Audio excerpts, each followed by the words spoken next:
Halstead Telephone Company and R&J Broadcasting Incorporated is proud to present to you this broadcast on yourliveevent.com.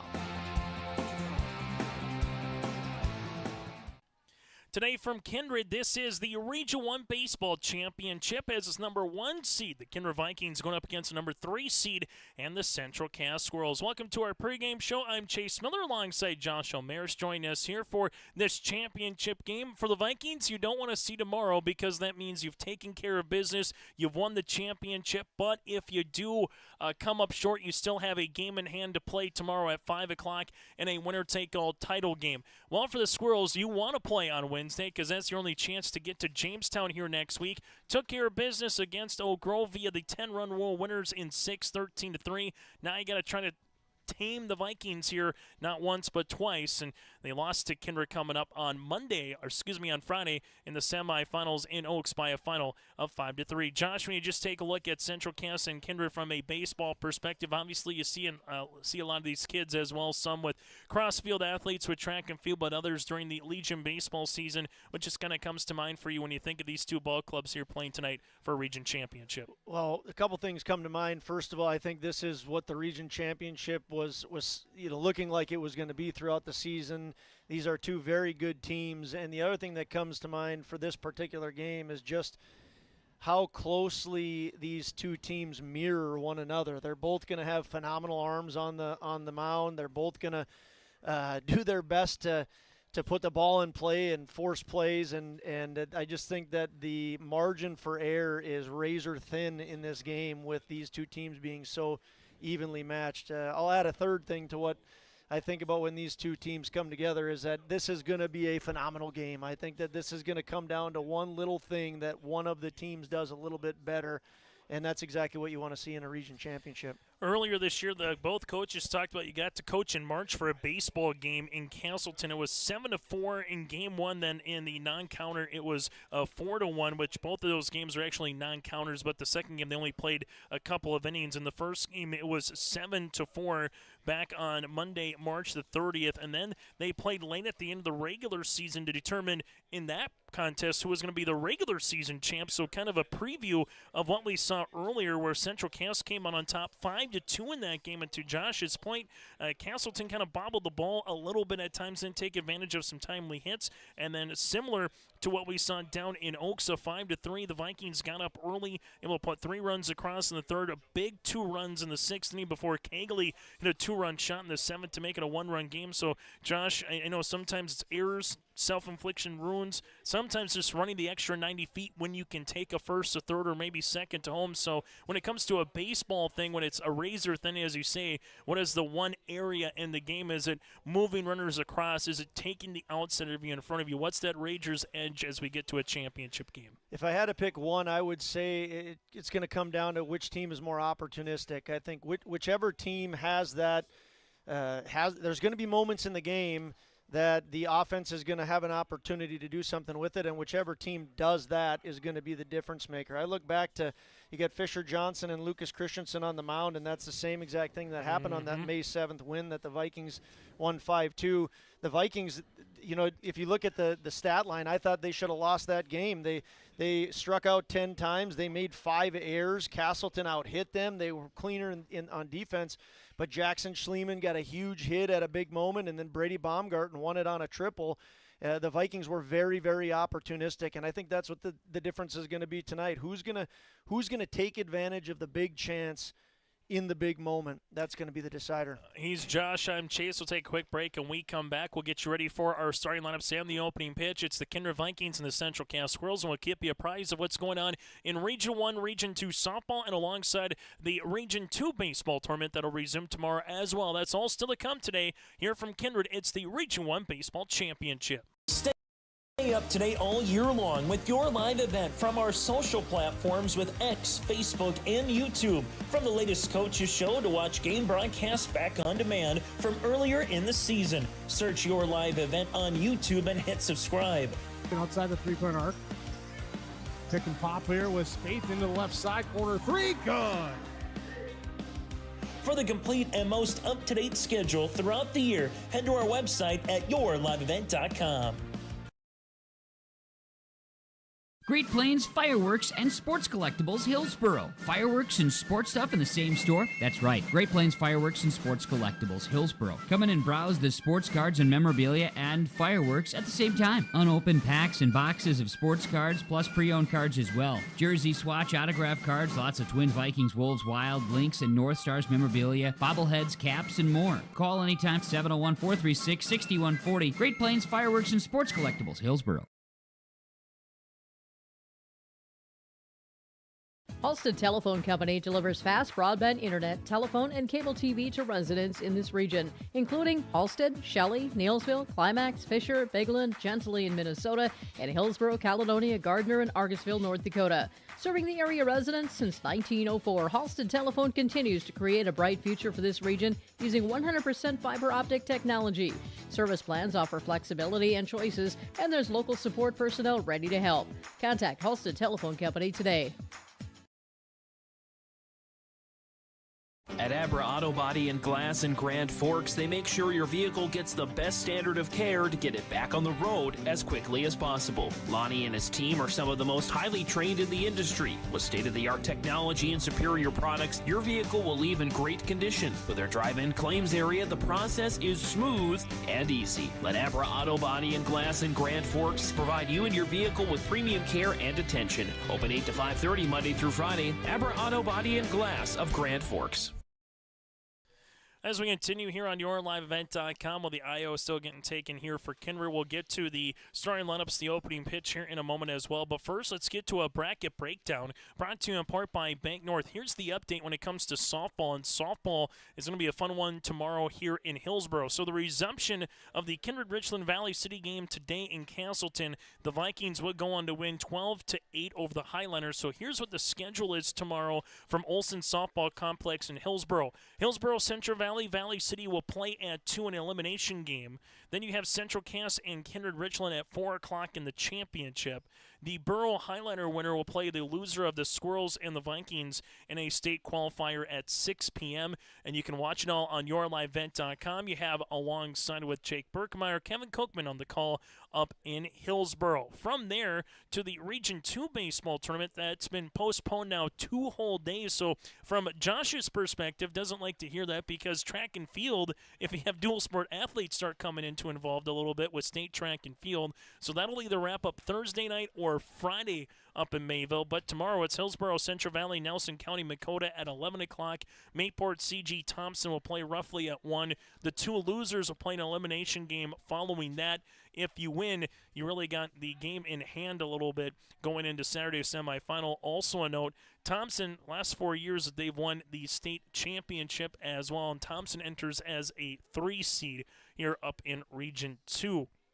Chase, those guys, they need to get Darren Eller's number over at Northern Cass, and if they're looking to get those dual athletes, get the jet lined up and get them flowing in there like they did last year with Northern Cass boys. That was a story last year. I was telling people with the softball, baseball schedules that even though this spring hasn't been the greatest, it's still been better than last year where we were at this time.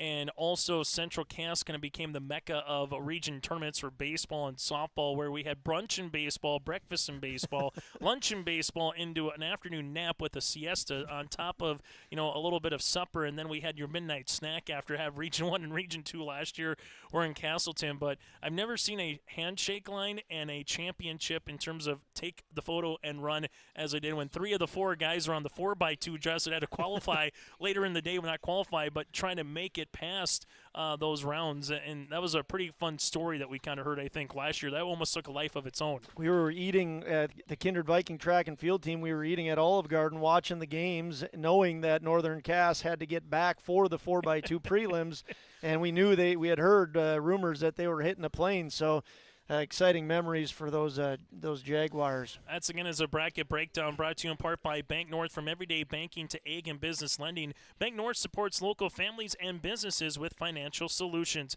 Member FDIC, equal housing lender. Visit banknorth.bank. That, again, is Bank North. Bank. Josh, as we take a look at the pitching matchup here, Fisher Johnson and Lucas Christensen, you kind of alluded to it in the very first particular segment here, but for folks that maybe didn't watch the first game over a week and a half ago, or just seeing these two in particular, obviously Fisher can be a menace on the bases and at the plate as well. Seeing what Lucas Christensen can do. Had a really good game, just a couple of, you said, timely hits by Kindred and timely spots that put up 5 runs across. Just what are you expecting from both Lucas Christensen and Fisher Johnson here for the Squirrels and the Vikings? Well, they're two of the best in the state. I think that's very a very safe statement to say. Lucas Christensen is he's got some high power stuff. The opponents are batting 125 off him. He's struck out 24 people in 13 innings pitched. He's averaging almost 2 strikeouts per inning, and he definitely tagged the Vikings the last outing for him with 10 strikeouts. But the Vikings got the final laugh and were able to get those opportunistic hits. Fisher Johnson, in his own regard, again, a phenomenal pitcher. He's pitched a little bit more, 28 2/3. He's 5-0, ERA of 4.88, an opponent batting average of 99. He struck out 33, so just over 1 an inning. These guys are strikeout pitchers, and they're gamers, they're competitors. They both want to win real bad, and so what I expect is just two pitchers to pump the zone and put their teams in position to win. It's just going to be, again, a matter of which team is going to get the big hit in the right moment. As our umpires have taken the field, also, if you just joined us, congratulations goes out to Brady Baumgarten, Graham Hess, Carson Getty, and Fisher Johnson. All region selections here for Kindred. Central Cast, Ryan Osmondsod, Jack Everson, and Grayson Lewis were named to the all-region team. Senior athlete Chris Hoyland from the Jags of Northern Cast, Scott Milbrent, the coach of the year. Final question, Josh, before we take a break and get you ready for the starting lineups and the opening pitch as well, before we get to everything here in Kindred. If it comes down to an at-bat, and I know it's easy to say like the Fishers of the world and the Jack Eversons of the world for Castleton, because rightfully so, what they've meant to those programs here, Josh, but give us a guy or two at the plate where you say, you know what, you want to see him with your respective team with runners in scoring position, or flip it, I don't want to see anybody on base when this guy's at the plate, because it seems like he puts the ball in play and can move guys around the base pass a little bit for these two teams. I'll start with Castleton. I don't think the Vikings want to see Grayson Lewis up to bat. He's hitting .447 with 2 home runs, leading the team with 21 RBIs. Grayson Lewis is a guy that, if the game is on the line, I want to make sure he is not at the plate. And for the Vikings, it's Brady Baumgarten. Brady Baumgarten had the big triple that won the game for these guys back on May 7th, I believe. He's hitting .442, and he can do a lot of damage. So I think Brady Baumgarten and Grayson Lewis are the two guys that I would want to see if I was on that team, or not want to see if I wasn't on the team.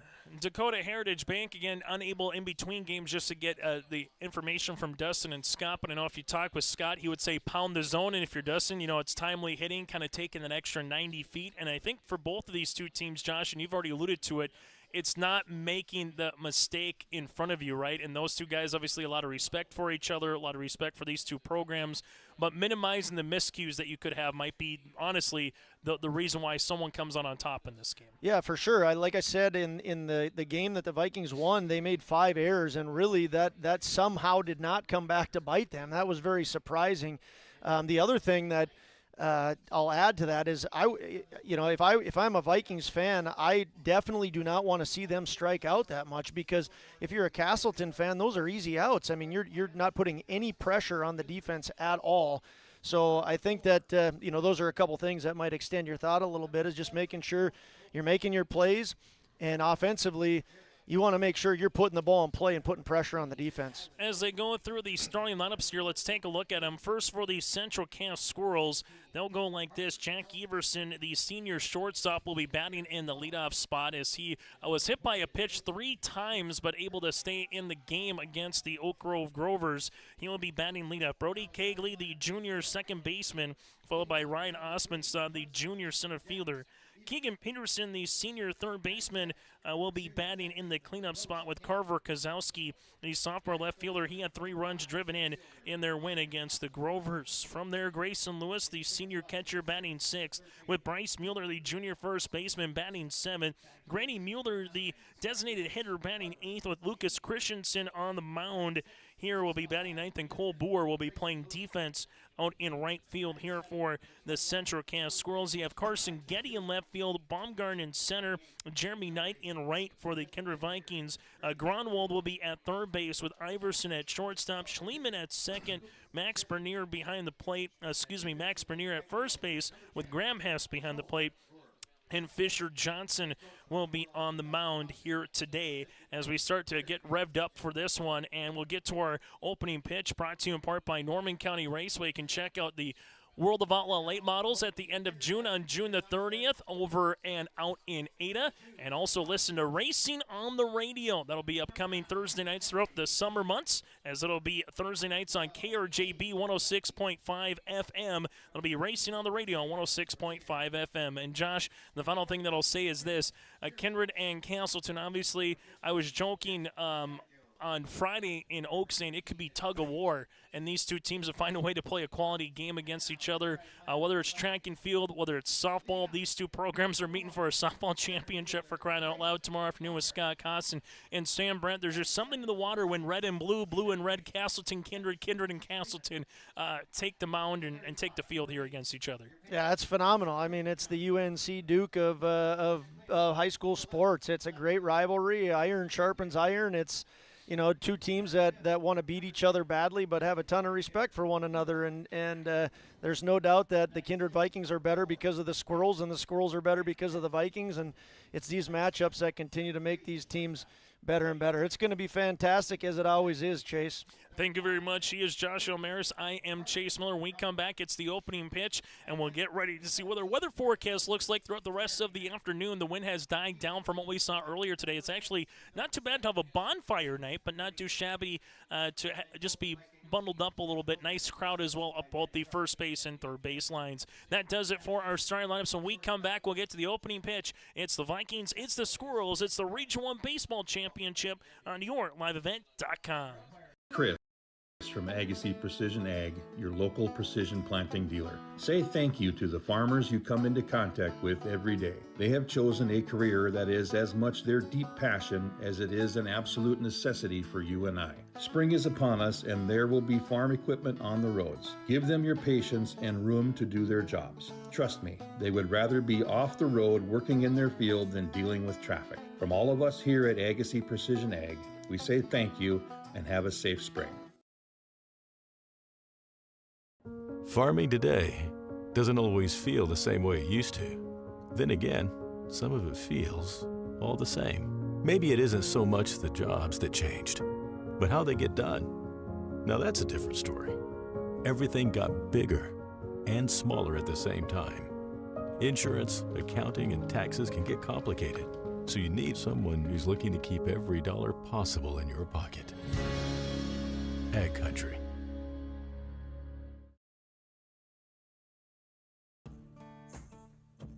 Treat yourself to a great career at American Crystal Sugar Company. Team up with quality people making quality products. Full-time and year-round in a stable business. With great pay and benefits including time off available from day one. American Crystal Sugar Company invests in you to promote your continued growth and career advancement. Grow your career doing your best work within the world's best beet sugar company. Apply online today at AmericanCrystalCareers.com. At Bank North, we strive to enrich the lives of everyone we serve. One transaction, one relationship, and one community at a time. We do it by supporting kids in schools, pitching in to help neighbors in need, partnering with rural businesses, and providing all the traditional and modern banking products and personalized lending services you expect from a reliable financial partner. Bank North, always true. There's a new inventory of trailers at Bloomfield Enterprises of Hillsborough. You can see the latest inventory online at BloomfieldTrailers.com. Bloomfield Enterprises has a full line of Big Tex trailers. Big Tex has affordable and versatile utility trailers for all your jobs. Big Tex has a full line of products from ATV trailers to gooseneck to dump trailers and more. Call Larry at 218-368-7989 or Tim at 701-430-0877. Bloomfield Enterprises in Hillsborough. As we come back here, it's time to rev up those engines and let's get it green, as Darryl Waltrip would say, boogity, boogity, boogity. If you're a racing fan, let's go pitching and hitting, boys, as we're going to transfer it here to a little region baseball. Overcast skies, not too shabby, though, in Kindred. Compared to last year, kind of joking with a couple of people and coaches going, all things considered, with the weather conditions that we had last year, this isn't that bad, especially playing early already last week where you had the play-in into the opening round game a week ago today, and then getting those games in Oaks, which was a phenomenal host back on Thursday and Friday. But currently overcast skies, 54 degrees, wind gusts up to about 15 miles per hour, so it's going to feel like it's in the mid-40s, but not too bad, all things considered. And then we're going to get ready for maybe some 70, 80 degrees coming up around the corner as well. But the opening pitch brought to you in part by Norman County Raceway. Fisher Johnson on the mound going up against Jack Everson. Simply put, Castleton needs to win. Central Cass to force a game 2 tomorrow. While for Kindred to win, you're the Region 1 champions. Opening pitch along the way at 6:43, brought to you in part by Norman County Raceway. Jack Everson able to reach base all 5 times as he's popped up playable. Fisher Johnson comes off the mound, 2 pitches, and there is an out, and there's 1 out recorded here with Everson to open up the top of the first inning. Great job there, Fisher pounding the zone. He went right at Everson, and Everson wasn't able to connect on the first one, but that's exactly what Fisher needs to do, pound the zone. Fisher Johnson, this is his final appearance in the tournament. His 3rd appearance, he came on to bookend a couple of games, so this will be his first start here in the Region 1 tournament, as this one will dance Kegley off the mound. It's 1-0. Brent Engelbretson calling balls and strikes. You have Cale Hamry up the third baseline and Eric Olson at the first baseline. Here to Kegley. The 1-0 pitch by Fisher. A work outside now, 2-0. Fisher so far 3 innings of work, 4 walks, 2 strikeouts against Sargent County and Central Cass. His last outing was on that Friday morning into afternoon win for the Kindred Vikings. Breaking ball in there for a strike, and Joshy's got a lot of pitches to throw. He got 135 in the tournament. He came in with just 44 in 2 appearances. Yeah, if he keeps attacking the zone, he's in good shape. The 2-1 pitch, big swing and a miss by Kegley. Kegley does have power. It's now 2-2. Yeah, he's got a couple home runs on the year, 20 RBIs. Kegley is a dangerous hitter, a good 2-hitter for the Squirrels. And wearing number 2, batting in the number 2 spot and playing second base. 2s all around. The 2-2 pitch just out of the zone. Fisher wanted that one. It's now 3-2. It's a great pitch by Fisher. I mean, it's off the plate. It looks like the right call, but you want to get a pitch on, in your terms here. Now he has to go after Kegley. Here's the payoff pitch. Breaking ball. Kegley will take a walk, and he'll take first base. First free bag of the game here for either club, and the first base runner goes to Central Cass here with Kegley with 1 down. Yeah, good job there. I really like that 2-2 pitch on Fisher to try and get him to chase. The 3-2 pitch, you got to put a little more of the white on there, and 2 pitches that missed just by a little bit. Good job there by Kegley of getting himself on base. Osmondstad, first pitch swinging. He misses, or fouls one back, for 0-1. A productive number 3 batter. Had 3 runs driven in, the sacrifice fly, and then the 2 RBI double to officially 10 rule Oak Grove 13-3 and 6 in the first game of the day, and this one's smothered by Hess. It's now 1-1. I talk about the mirror images of these 2 teams, especially with Fisher and Lucas on the mound, is the batting too. I mean, they can hit 9 deep. Both of these teams have strong lineups, 1-9.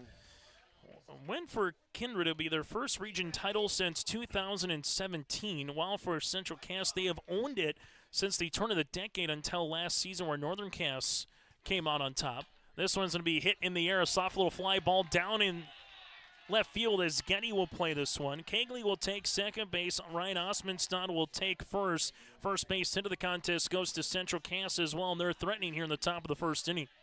Well, it goes back to now the interesting thing for me is there's going to be chances that both of these teams have. So Central Cass has an opportunity to capitalize early on. Will they do that, or will the Vikings shut the door?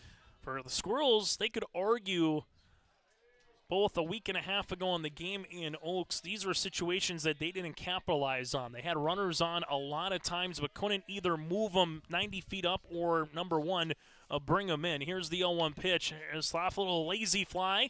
That'll go to the shortstop and trying to make the play eventually to third base in time. Yes! Oh, what a play by Iverson. Iverson did a little bit of everything on that. Gronwald able to be like a first baseman over at third here, Josh. What a defensive play, and we kind of talked about Central Cass just found different ways to get out of innings in situations like this, and I don't think you're going to see that in the play column too often here. No, I thought right away when that ball was hit to Iverson, the runner went back to second, and I thought Ivor was going to pick that up and patiently throw it over there, and he almost looked like he gave up on the play, but thankfully it must have been Gronwald screaming for him to throw it. Great heads-up play by Ivor, and an even better pick by Carter at third. Oh, for Iverson, that could be a potential play of the game later on in this one, as it looked like it was going to be bases full with one out.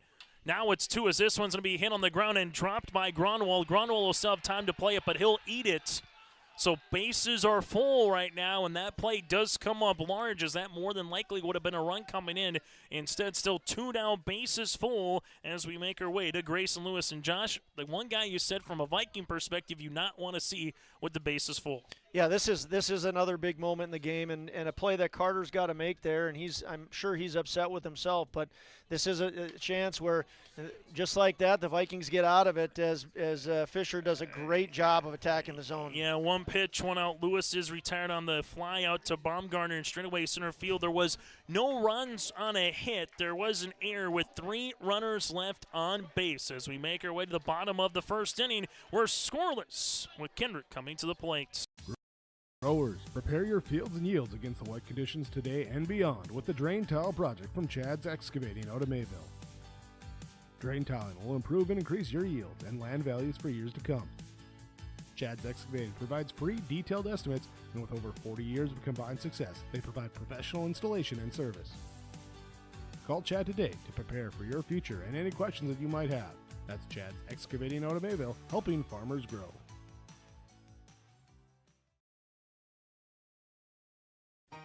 For trusted news, weather, and sports from your community, look to R&J Broadcasting Incorporated, KRJB, KRJM, and KKCQ Radio, and rjbroadcasting.com. Hear local voices from local radio with news and information from the area. Your information stations, KRJB, KRJM, and KKCQ Radio, and rjbroadcasting.com. Local voices from local radio. Sharing our heritage, sharing our future. Choosing the right bank for your financial needs can be challenging with the many choices available. Dakota Heritage Bank is pleased you're interested in knowing more about what they can do for you. The Dakota Heritage Bank community bank setting is a strong advantage they have over larger, less personal banks. Customers are more than account numbers, they are friends and neighbors. Working together, Dakota Heritage Bank, member FDIC, equal housing lender. As we head to the bottom of the first inning here on YourLiveEvent.com, from Kindred, Chase Miller and Josh O'Maris with you here in our region championship between the Vikings and the Squirrels. For Kindred, Brady Baumgarten, the junior center fielder, with Jackson Schliemann, the second baseman, batting second. Fisher Johnson, the junior pitcher, third. Carson Getty in the cleanup spot with Eli Mack batting fifth. You have Graham Hess, the junior catcher, sixth, with Gabe Iverson seventh. Carter Grunwald 8 and Jeremy Knight 9. And then playing defense, again, Max Bernier as Christensen delivers the strike. Gets 0-1 on Brady Baumgarten. Brady 2 for 7 with 4 runs scored, 3 walks, and 3 strikeouts so far for the Vikings. And, Josh, sometimes you need table sitters, and you talked about Brady in our pregame show being a guy that could really be that here for Kindred. Yeah, he's a table setter. He'll drive in runs, and even like just his approach at the plate is real good. The 2 strikes that he's taken, I totally am impressed by the 2 strikes he's taken, because the first one's down and out, a strike nonetheless, but a tough one. Then the next one's a curveball. He's got a battle now, and that's what he does. 1-2 pitch is going to be fouled down the right field line. Look out for those golf carts that are down there. Some nice ones that are making its way through as well as we continue at 1 and 2. Do you got one of those? I do, yep. One of mine's over there. So, yeah. But I think mine's baseball proof. It welcomes it. There we go. Yeah. 1 ball and 2 strikes. The pitch, swing and a miss.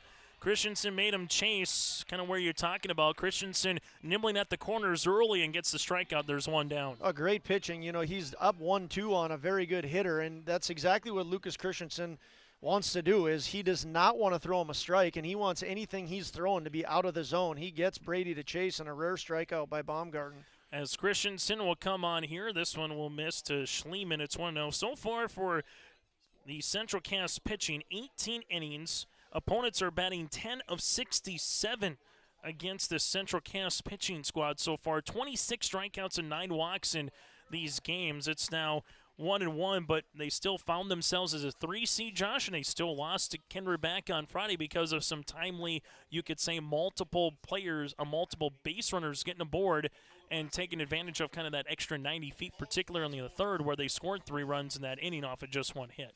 Yeah, both these teams pride themselves in developing pitchers, and they can go deep into the games. It's the batters that really have to make that adjustment. I'll let you call it here. As this one here for Kegley gets down to a knee.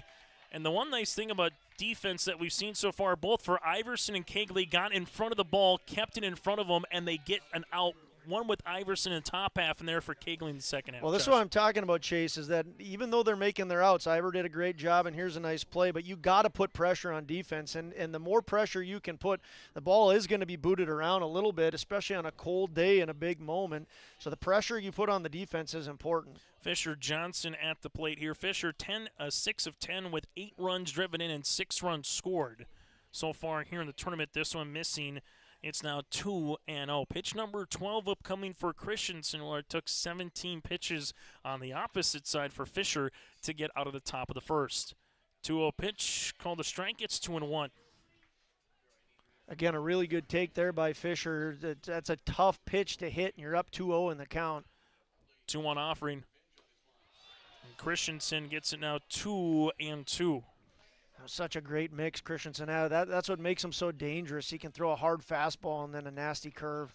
2-2. There's the off speed, and Fisher goes right back up the middle. Backhanded there by Kegley. Picked. Can't make the play by Bryce Mueller.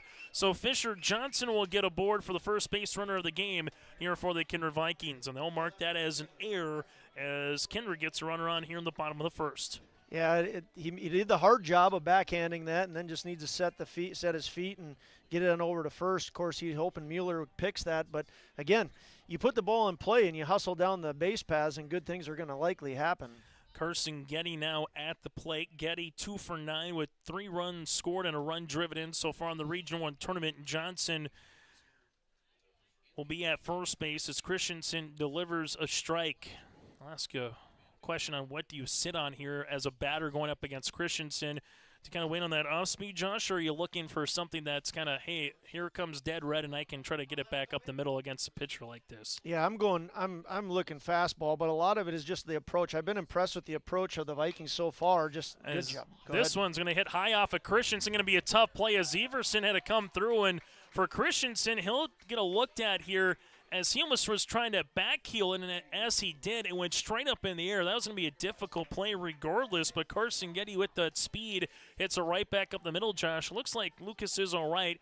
First base hit of the game for Kindred. Yeah, I'll finish my thought. What I'm looking for right away is something over my part of the plate that's hard, and I want to drive it. And this is why I said I've been impressed with the Vikings. If they're not getting their pitches early, they're not getting themselves out. They're waiting for their pitch. Here again, I'm really impressed with Eli taking that pitch. That's a really tough pitch to hit. The problem is if Lucas Christensen continues to do that, you're not getting much to hit. 5 of 10 with 6 runs driven in so far for Mack in this tournament. He fouls it back. It's 0-2. Came up in a situation like this against Sargent County. He was able to drive in the first 2 runs of the game back on Thursday in Oaks with runners on. Christensen right now will see pitch number 20 upcoming here of the inning. The 0-2. Off speed, Lewis unable to keep that one in front. So for the Vikings, very similar to what we saw on Friday in Oaks, taking the extra 90 feet here, Josh. Now Mack will have a 1-2 count. Now if you're Mack, you've got to be sitting dead red here, because if Christensen goes to that curve and it gets by the catcher, that's a run on the Vikings. So you have to be thinking fastball, and you cannot miss it. 1-2 pitch. Oh, miss outside. Now 2-2. That's a great pitch by Christensen, too. I mean, he started that curve over the plate, and if you get Mack doing what I just said, you're going to chase. 2-2 pitch upcoming from Christensen. That'll miss low. Works the count full. Our first full count, 3-2. I wonder if Christensen's going to throw a fastball, because Mack will be sitting on it if he does. This is one of those big moments, even though it's just the bottom of the first inning. Payoff pitch. 3-2 Heads look up. out as that one went about to quiz down the line there as he was getting ready for it. He put his hands up. He was I ready. think the ball had already bounced back to the net the opposite direction, and then Quiz finally put his hands up. So we feel very safe, Chase. We still got a free bag to work with. Graham Hess due up next. Again, the 3-2. That'll miss. Great at bat by Eli Mack. Boy, he went down into that hole and he battled. I'm super impressed with specifically that curveball. Christensen threw a beautiful curveball trying to get him to chase, and great discipline by Eli Mack there. So bases full, and it is Graham Hess, the junior catcher, coming up as Hess 3 for 7 with a run driven in. He does have one extra base hit, a double for the Vikings. Christensen 1 pitch away from getting out of the frame, while the Vikings 1 hit away from maybe putting up a crooked number. This one going to be backhanded in the turf. That was a tough play by Lewis, but he made it look simple. It's 1-0. Well, Grayson Lewis is a phenomenal catcher. He is phenomenal in many regards, but right there he saves his team a run backhanding that ball in the dirt. Here's the 1-0 pitch upcoming from Christensen. Takes a look back at the runner. This is going to be a high chopper, going to be a difficult play. Christensen going to flip it, and he makes the smart play the short way to the catcher, 1-2 on the putout as Fisher Johnson is retired at home. So for the Central Cass Squirrels, they get out of the inning with 3 base runners aboard. There were no runs on a hit and 1 error as both teams left the bases full. And the first inning, we're scoreless as we make our way to the top of the second.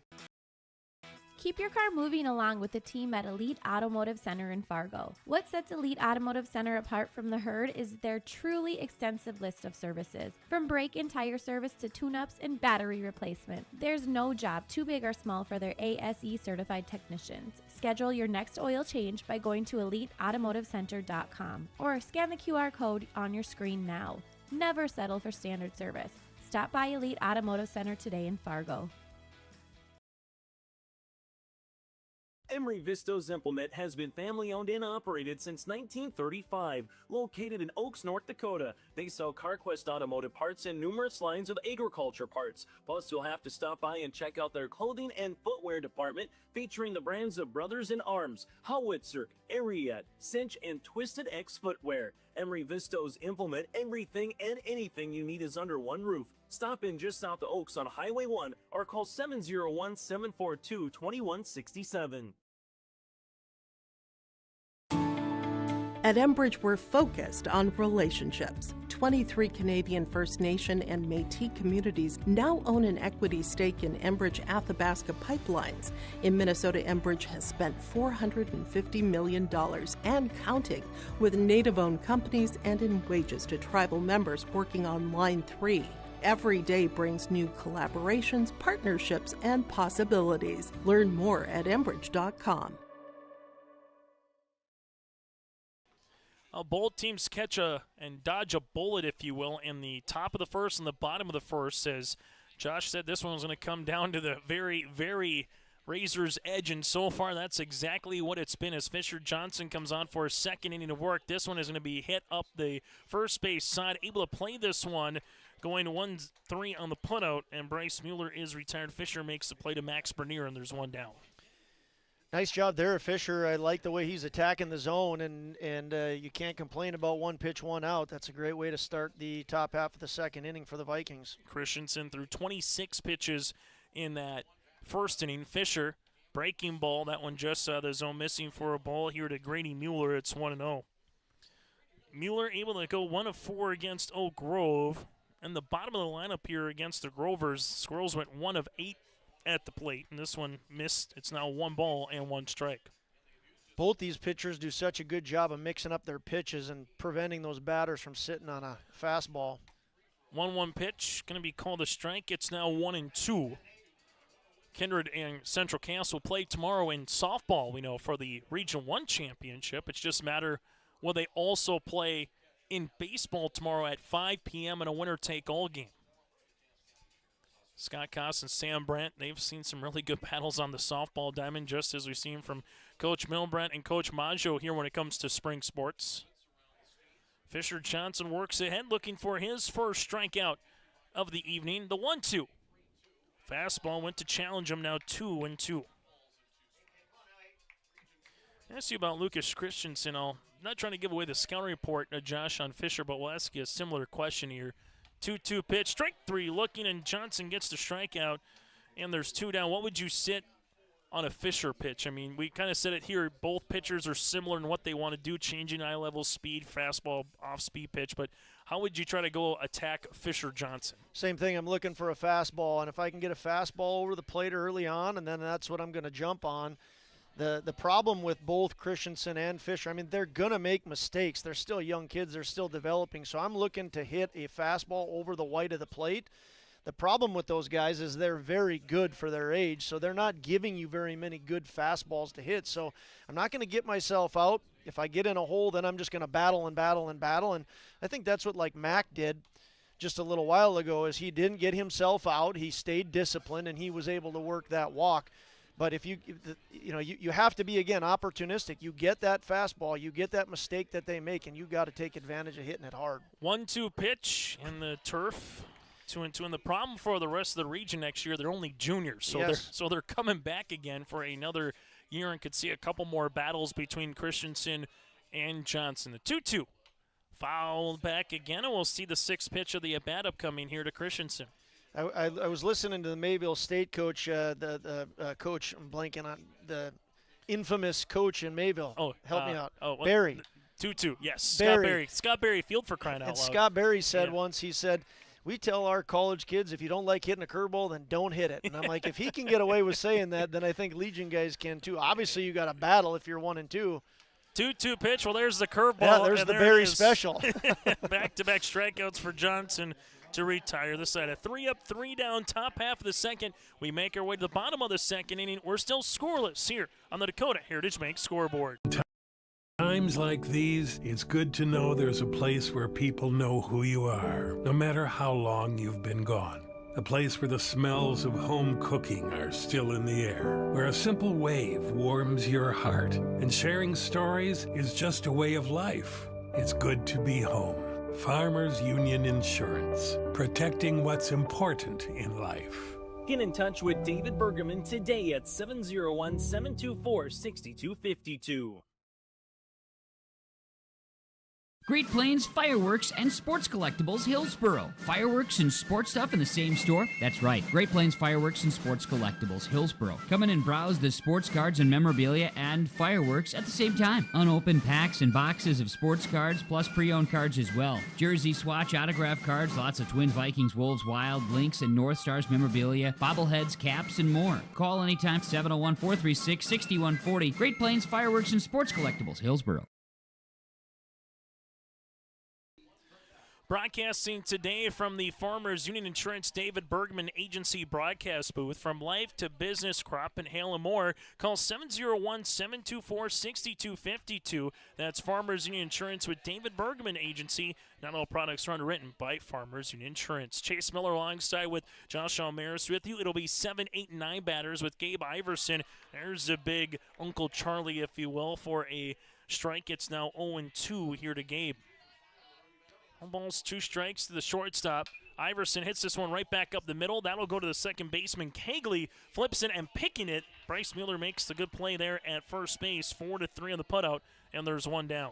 Yeah, great pick by Mueller, no doubt, as Kegley rubs his hat there a little bit, but Mueller saves him, and Gabe does a good job putting that ball in play, but the Squirrels do a better job of getting him out. And Gabe Iverson so far might have made the play of the game if Kindred goes on and wins this one. If you're just joining us, this one missing low to Gronwald, 1-0. Runners at first and second with one out, bobbled it, looked to first, looked to second, couldn't get either of those guys, and threw from a knee to the third baseman, Gronwald, to get the lead runner. And that could definitely stand as a play of the contest if the Vikings can win this game. Yeah, definitely, because the next play was a ground ball to Gronwald that he couldn't handle. It was an error, and that would have definitely brought in a run. So it was, up to this point, a huge play. 2-0 pitch by Christensen, missing outside for a ball. This would be the second 3-ball count here for Christensen. Christensen will see his 33rd pitch upcoming. Fisher Johnson so far with 31 pitches. 3-0 pitch. This one will be called a strike. It's now 3-1. As a high school kid, Josh, do you give guys the 3-0, or is it really situational at that standpoint? Give them the green light. I like it if you got a hitter that can do damage. Yeah, I think that it's good. If if you're a 3-0 and you've got like a Brady Baumgartner or a Carson Getty or even the Jeremy Knight who can put it over the fence, they get something they can hit, then go for it, especially once again against a real high-end pitcher like Lucas Christensen, because you might get that one pitch that you're able to drive hard in those situations. Grunwald will take a 5-pitch walk. That'll be the second free pass for Christensen. One down here, bottom of the second inning. Jeremy Knight, the 9-batter. We'll see this one called a strike. It's 0-1. Taking a look at Knight, he's been a table setter here for Coach Scott Milbrandt. 3 of 7 with 5 runs scored, and he does have a extra base hit as well at the number 9 hole. He is a little bit strikeout prone, Jeremy Knight is, but when he does put the bat on the ball, it has the ability to go a long way. 1 ball, 1 strike with 1 down with a runner at first here in Grunwald. This one missing for a ball. It's now 2-1. So 2 ball, 1 strike as Christensen right now looking to see if he can keep something on the ground for those middle infielders. 2-1 pitch. Take a strike. It's 2-2. And so far, Christensen, Josh, he's kind of got that low knee at the chalk kind of drilled in so far, both curveball and fastball wise. Yeah, that's a phenomenal fastball there by Christensen. A very tough pitch to hit. 2-2 pitch, strike 3. Looking, Knight is retired. And the first time through the lineup card for Christensen, he goes an inning and 2/3, 1 hit, no runs, 2 walks, and 2 strikeouts.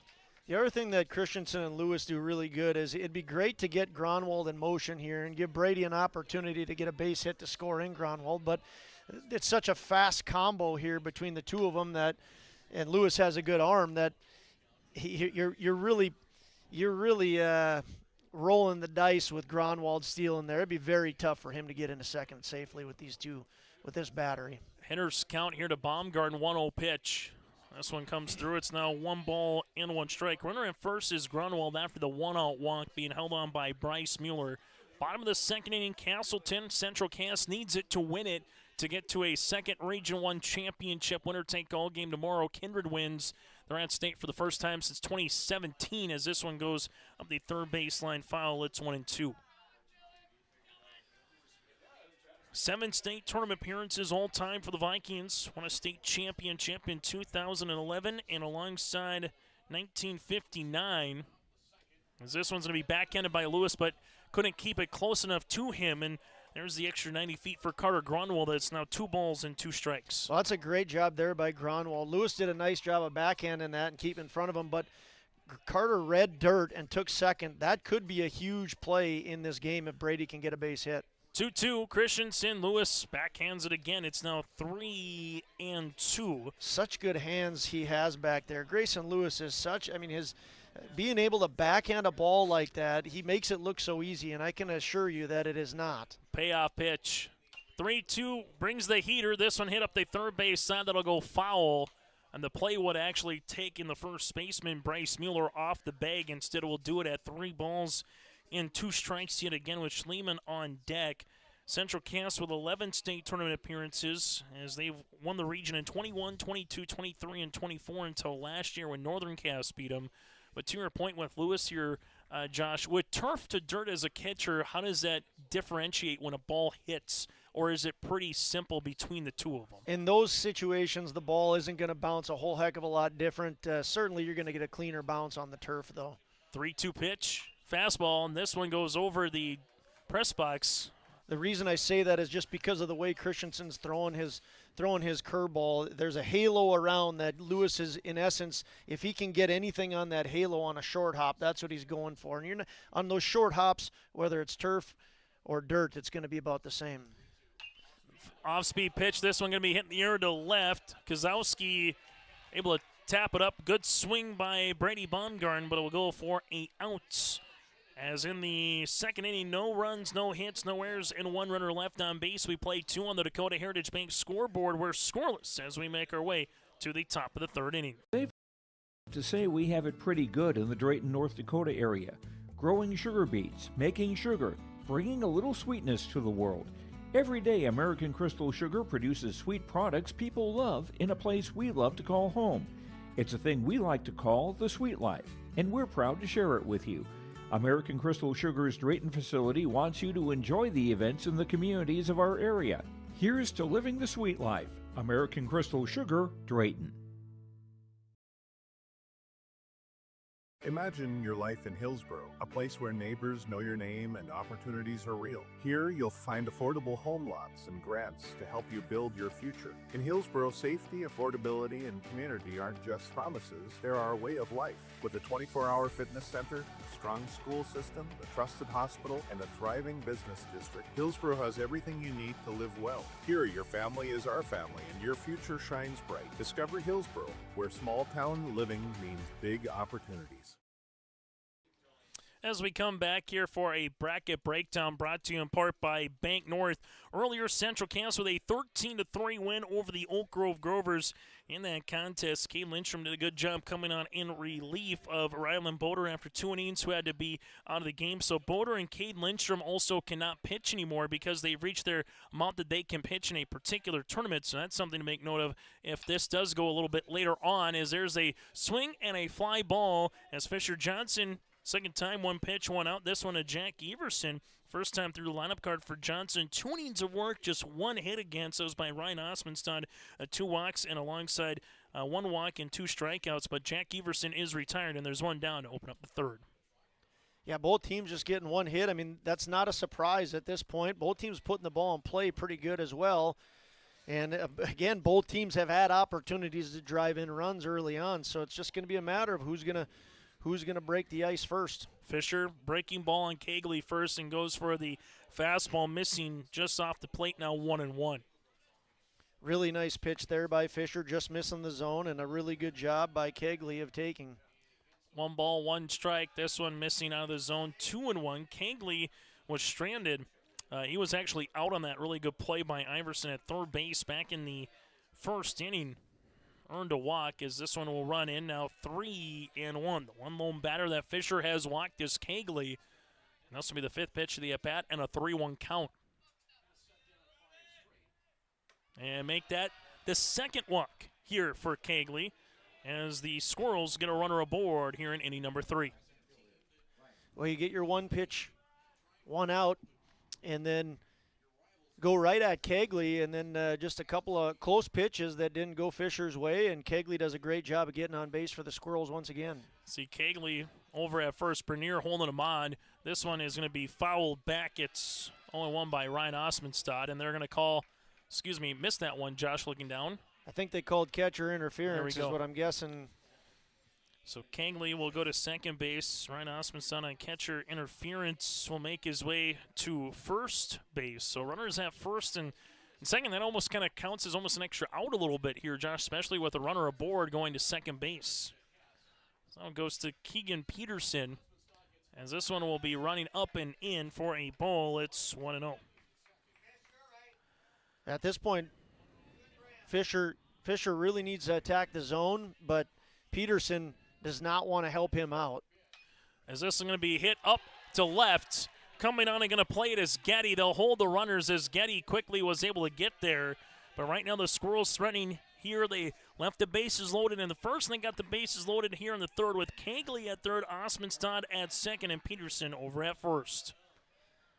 Big opportunity here for the Squirrels. This is the biggest opportunity of the game so far. Bases loaded, 1 out. Anything to the outfield, at least at normal depth, should score a run. Kozowski coming on. And Kozowski will take a strike. It's 0-1. Corner infielders playing in to cut the run off at home. Middle infielders looking to turn 2 if something's hit on the ground right back up the middle.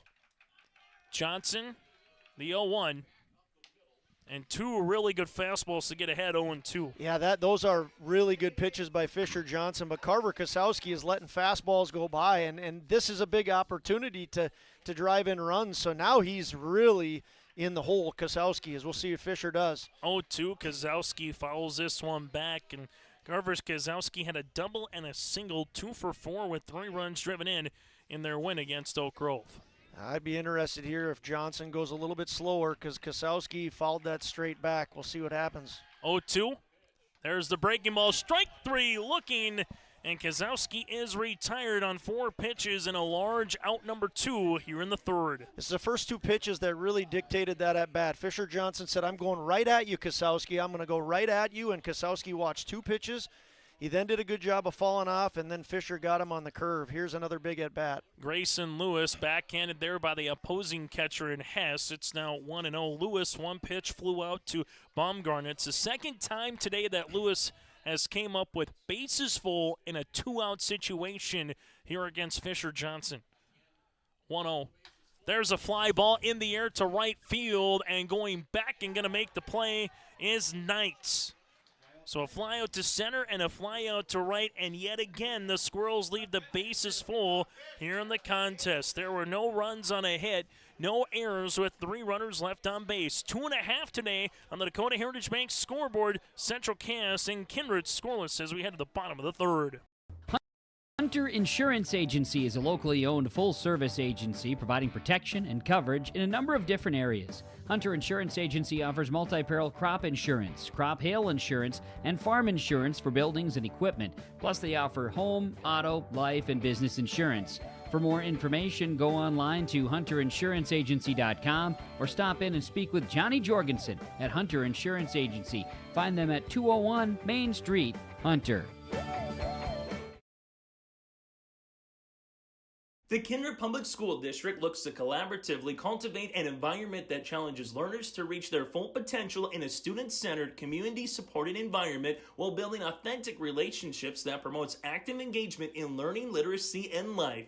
Kindred Public Schools' mission is to educate, prepare, and maximize student potential. Kindred Public School District, student-centered, community-supported. For more info about upcoming school events and news, go online to kindred.k12.us. Make our way through, and if you're a Central Cass fan, you're going monkey see, monkey do all over again from a week and a half ago to Oaks in terms of putting the ball in play, having situations, but just can't get that first run across to take a lead against the Kindred Vikings. And in the opposite side, Kindred's left 4 runners on so far. They left the bases full as well in the bottom of the first inning, left a runner on with a 1-out walk in the second. So who's going to blink first right now, Josh? This is like a game of chicken on the back county road, and who's going to kind of blink first, if you will, between these two programs? Yeah, it's a great game, Chase, and this is I think what any baseball fan would have expected out of the night. Two very talented teams duking it out. A big moment for each of them to try and punch their ticket to Jamestown. It's been a very, very good start to this game. Christensen breaking ball against Schliemann, throws a strike. It's 0-1.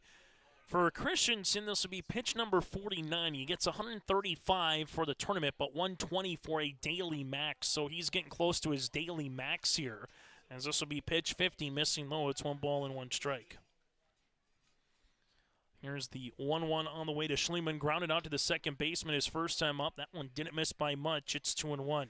Again, a really good approach here by Schliemann. I like the fact that, he's ready to hit, but he hasn't gotten anything to hit. 2-1 pitch, missing. Now 3-1. Ingebretson behind the plate calling balls and strikes, hammering up the third base line.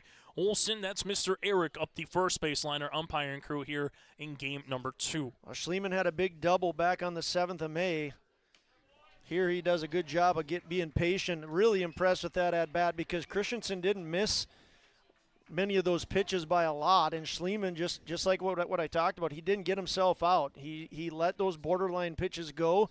They went in his favor, and here he is on first base. There's one thing from a Christensen perspective. He's at least walked one batter in every inning. The only difference is this will be the first time that Kindred has had a leadoff batter aboard here on the bottom of the 3rd.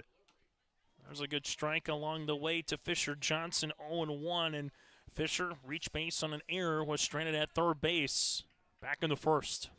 Fisher hitting .420 with 4 home runs. I don't know if Coach Milbrandt will have him bunt, but I did like the fact that it looked like he was going to let him swing because Fisher can do some big-time damage at the plate. And you also get a little extra of a hole there with Bryce Miller holding on the runner at first base if there is something pulled. 0-1 pitch. That'll miss low. Now 1 ball and 1 strike. The wind that is blowing today here, Josh, more of a true almost right to left, from right to left field. So if you do pull one, you're going to have to give it a little more oomph, so to speak, if you're a lefty. Yeah, Fisher has the ability to hit the ball pretty much anywhere. But if he gets one in his wheelhouse, he's trying to put it over the right field fence. Saw a grand slam home run against Centerland a week ago today here over in left field playing with that wind. The 1-2 pitch, there's a pop-up. got him on the undercut. That'll go to straightaway center, and Osmondstad will make his way to center field for the out, and Johnson is retired one down here in the bottom of the third. Well, a good job by Lucas Christensen of getting attacking the zone, especially coming off of that walk. He wasn't pitching bad to Schliemann, but obviously threw enough balls to give him the freebie, but responding very nicely and getting out a big-time hitter in Fisher Johnson. Getty with a single pickoff play, not going to be in time, as we'll keep it all over again here.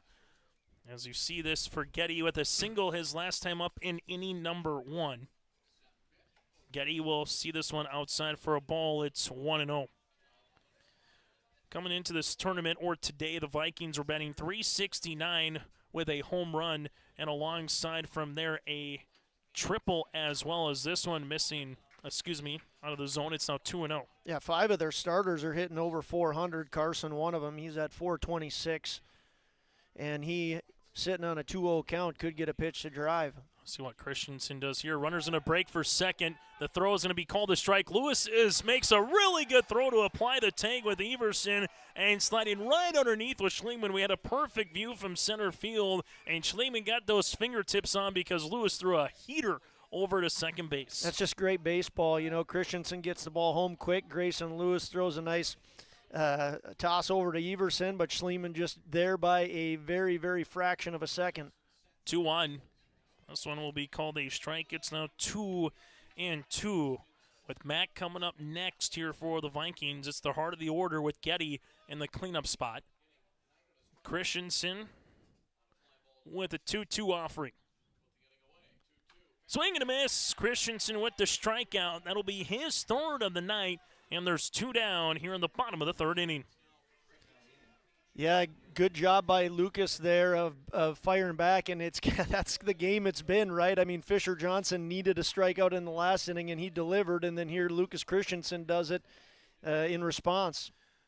This one missing low to Mack. It's now 1-0, but that pitch count over half of what Christensen can throw in a game, up to 62 right now for Fisher Johnson. He had 46 through 3 innings. However, for Fisher already had 44 pitches, so he had a little bit less coming in than what Christensen will have on the full 120.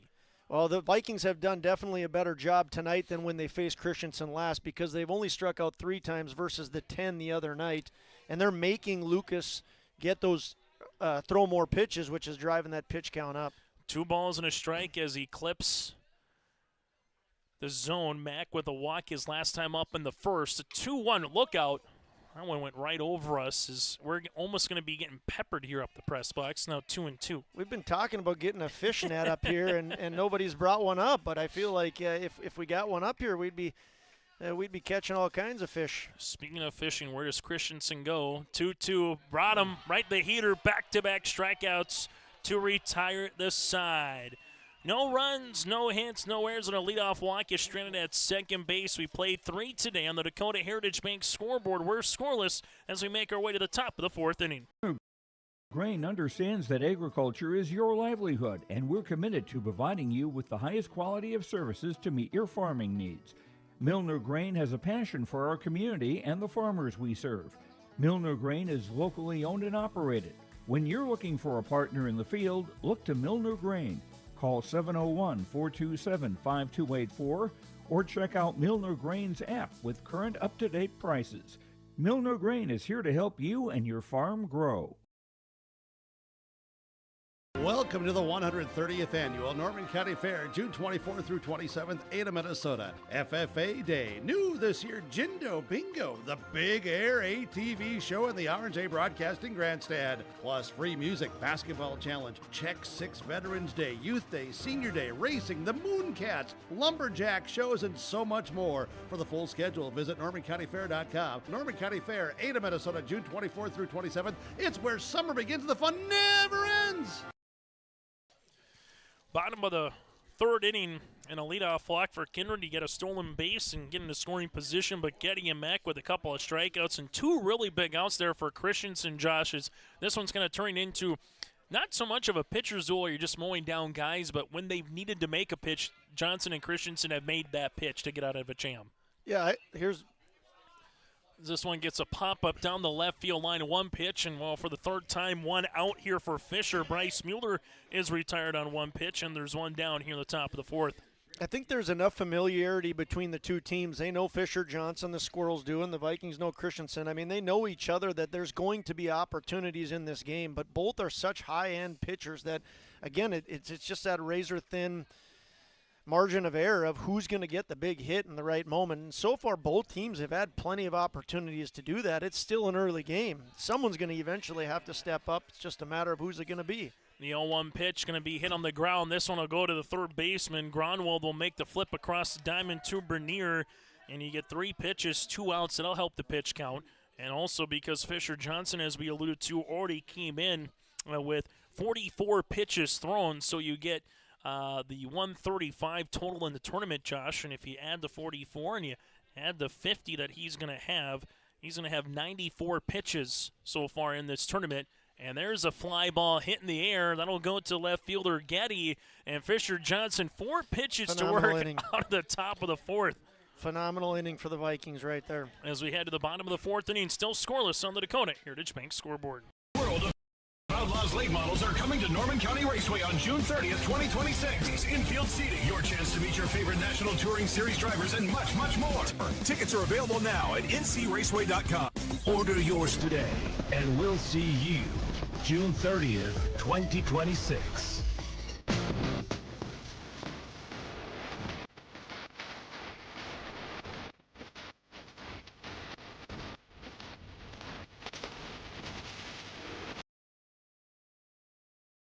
R&J Broadcasting Incorporated is accepting applications for a broadcast sales representative. Applicant should be self-motivated, organized, have ability to communicate clearly, and the desire to help our customer partners grow their business with customer service for their advertising and marketing needs. All experience levels are encouraged to apply. To apply, email your resume to apply@rjbroadcasting.com. R&J Broadcasting Incorporated is an equal opportunity employer. As we get to an in-game update brought to you in part by Dakota Heritage Bank. So far for the Squirrels, scoreless with 2 hits. They've committed an error and they've left 6 runners aboard. While on the opposite side for the Vikings, no runs on 1 hit. They've committed an error and they've left 5 runners aboard as there's a line drive into right center that's got a little carry, and that one's going to get over the center fielder head of Osmondstad. Graham Hess, first pitch swinging, and he stands in with a double here. And these two teams in the fourth coming out early in at-bats, and Hess put a towering shot to center field. Graham Hess is a heck of a baseball player. He's not happy with his average this year, just at 239, but this is what I'm talking about. Both of these teams can hit all the way up and down their lineup. Graham Hess got exactly what he was looking for and drove that over the head of the center fielder into right center. A great start for the Vikings. Now again, we'll go back to what are they going to do with this? They got Iverson up to bat here. Iverson also dangerous, 434 hitter. Wouldn't be surprised to see a bunt and put the pressure on the defense. As Iverson takes a strike, it's 0-1. Iverson grounded out to Kegley his last time up, and he would like to do it again because bare minimum, Kegley's at second. That would move the runner to Josh's point if you're not going to bunt, but have a productive out. This one missing in the turf. It's now 1-1. Well, that's where the ebb and flow of this game is if you're Lucas Christensen, he's a strikeout pitcher. He needs a strikeout. And if you're Ivor and the Vikings, you have to put this ball in play to the right side of the field. 1-1 pitch out of the zone. Now 2-1. You got to be productive here if you're Ivor. Get that ball into play, move the runner, and again, Christensen looking to even up this count. 2-1 going to be hit right back to the pitcher. Christensen looks back the runner. They throw it over to first, and kind of caught no man's land was Graham Hess, and he said, you know what, not going to force it to try to make another out over at third. Christensen got what he wanted. If it wasn't a strikeout, Josh, something right back to him, and there's one down. Yeah, good play by Lucas. He got the next best thing other than that strikeout, and I mean equally as good thing because he gloved that, looked back the runner, and great defensive play by him. This one missing outside on a breaking ball to Gronwald. Gronwald earned a walk back in inning number 2, was left stranded at second base. 1 ball, no strikes here for Christensen. Pitch number 73 upcoming. 1-1 taking a big swing. It's Carter Gronwald. Yeah, great swing there by Gronwald. It's going to be left in the hands of him or Jeremy, the 8 and 9 batters. 1 ball and 1 strike as Christensen looks back the runner. 1-1 foul tipped, and it'll be 1-2. This is the Region 1 Baseball Tournament on yourliveevent.com. If needed, the Squirrels, if they win, we'd see a winner-take-all championship game 2 tomorrow at 5. If Kindred wins, they're in a state for the first time since 2017, and no game 2 tomorrow. 1-2 pitch, Christensen up and out of the zone, and to me, Josh, it's like a softball with a riser that comes up, and as a pitcher, you're kind of waiting for that fastball, and you see it, but it's a little bit too high above maybe where you want it to be in the zone. Well, exactly what Lucas Christensen is up in the count. He's not going to give Gronwald something to hit. This is what makes him and Fisher such elite pitchers, is I'm not going to make a mistake over the plate to you. I'm going to make you hit on my terms when you have 2 strikes. Lucas did a great job there. Yeah, strike out on the first, 1 in the second, 2 in the third, and now 1 here in the fourth. 5 total for Christensen. Here's the 1-0 upcoming to Jeremy Knight. This one missing and gets by Lewis. He makes the throw Phenomenal over job by to Graham. third base, and going over is going to be Graham Hess. Here's a throw by Everson, not in time, and coming in to score is going to be Graham Hess for the first run of the contest. It's 1-0 Vikings. I cannot emphasize enough how good of a job Graham did on that. He leads off the inning with a double, and that ball slips by Lewis just enough. He reads dirt. There was no hesitation in what Graham Hess did there. And Lewis is going to be kicking himself because he should not have thrown that ball. You want to get that out, but that is a huge job by Graham Hess of the Vikings. And this one is going to be swung on a miss. It's now 1-1. So it's going to be the stolen base by Graham because he was off and running. And then the throwing error that gets by Peterson to allow the run to come in and score. As this one will be a breaking ball missing low. It's now 2-1. So the lone run of the game right now on the Dakota Heritage Bank scoreboard, a leadoff double by Graham Hess. He was off and going. It got by Lewis enough. And then Grayson able to make the play to third, but again gets by Peterson. And even for Jack Everson to be the spot that he was trying to throw Graham out, even on the relay there, Josh, he almost made it a closer play at home plate. Well, and the other reason that's big is because you got Jeremy Knight up to bat, who's the 9-hitter, and he's very strikeout prone. He got out of that, got on base, but you know, if you're Castleton, you're very much going to take. We'll take the guy on third with 2 outs and the 9-hitter up. We'll take that,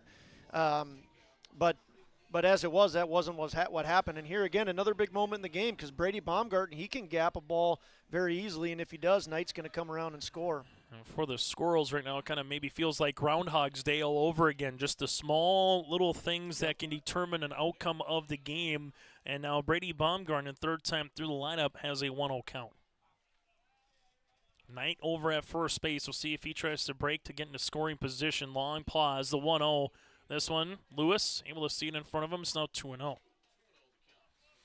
Situations like this, do you allow Jeremy to kind of say, hey, if you feel it, you can go for it, or is it more of a call, so to speak, Josh, at this point? You like to take that chance with your 9-hitter up to, your 9-hitter on and your 1-hitter up because worst case scenario, he gets thrown out and Brady leads off the next inning. So I'm watching carefully, and Knight has some speed, not the best speed. So I can understand both ways because you also have some really good 2, 3, 4 hitters. 2-1 going to be foul back. It's now 2-2. Top of the 5th inning. Central Cass will have their top of the lineup with Everson Kegley and Ryan Osmondstad due up after Fisher Johnson had just 4 pitches to get out of the top of the 4th with 3 outs.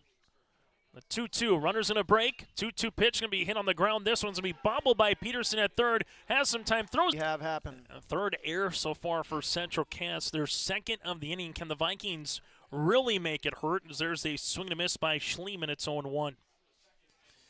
Schliemann 0 for 1 today with a walk back in the third and had a stolen base. Christensen now with his 88th pitch. That'll be called a strike. It's 0-2.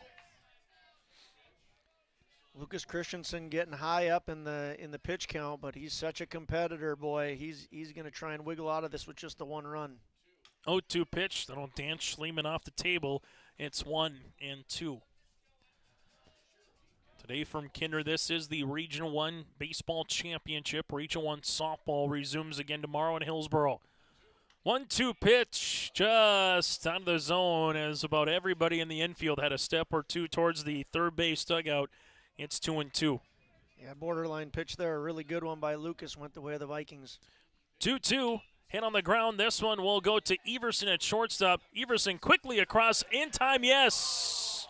Nice stretch by Bryce Mueller at the end as Schliemann was off and running out by a half of a foot. That'll retire the side. One run comes across on the leadoff double. There were 2 errors and 2 runners left on base. We played 4 today on the Dakota Heritage Bank scoreboard. Kindred leads by 1. Your softball or baseball skills to the next level with personalized instruction from the professional staff at the Ball Yard. Their mission is to provide area players, young and old, the opportunity to improve their skills in a professional level facility and to provide a high level of instruction to youth players to help them achieve their goals at the Ball Yard. Come and visit the one place in the Fargo-Moorhead area where it's always summer. For more information, go online to fmballyard.com. That's fmballyard.com.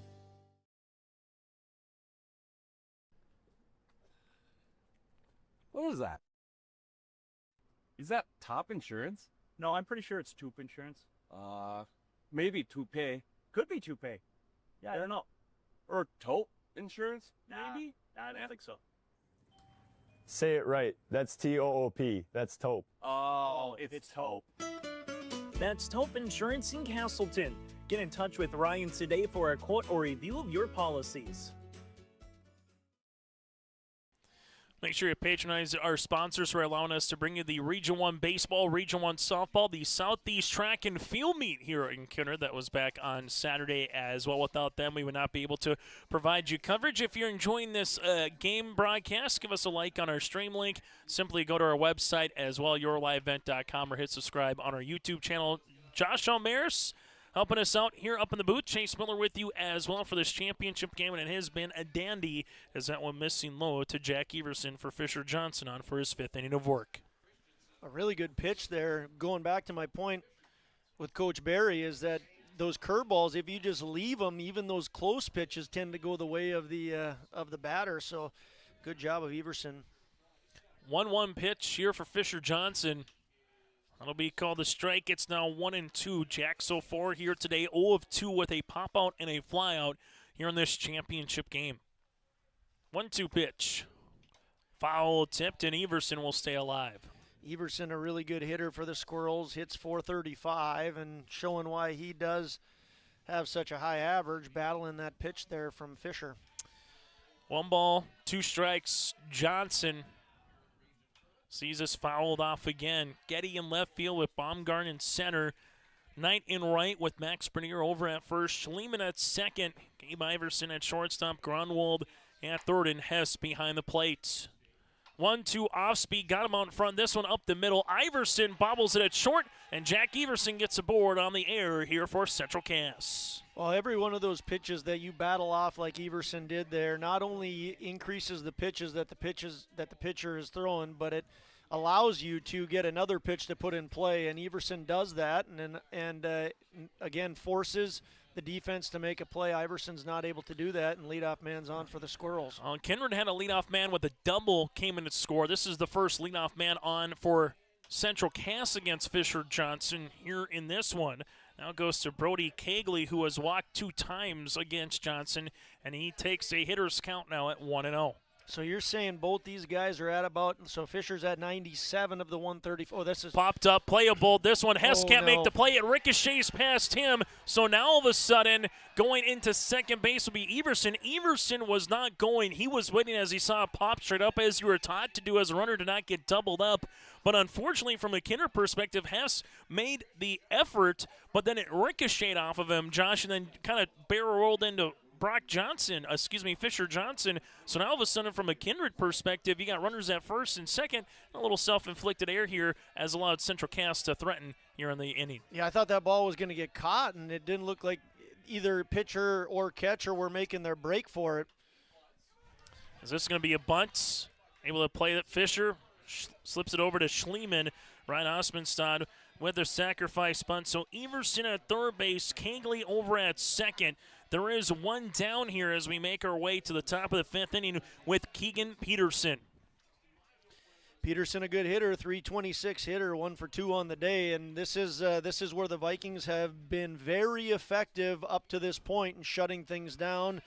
The Squirrels have not stepped up. We'll see if they can do it here. Johnson missing. Infield comes in to take away that run. Outfield pretty much playing straight away here. Peterson looking to see if he can put something into the outfield grass. Well, Johnson looking for something to stay in the infield or a strikeout. The 1-0. And there's the 1-1. It's running on the hands. Keegan has reached base twice on a fielder's choice in the first and a single in the third.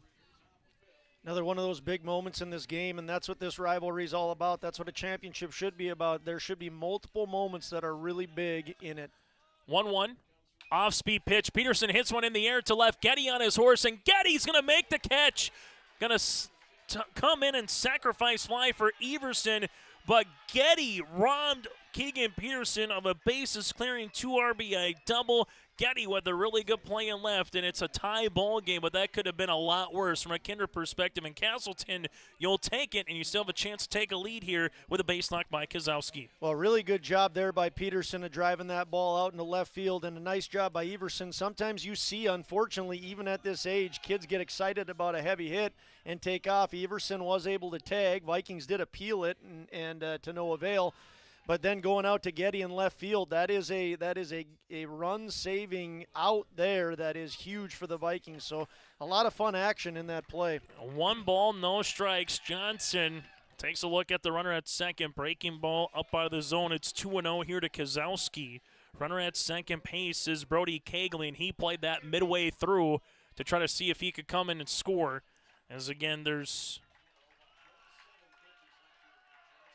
2 down here in the inning, as this one will miss outside for a ball. It's now 3-0. Yeah, and again, that Keegan Peterson at bat, I mean, he has one job. You got to drive that ball, and he did it, and he did it hard.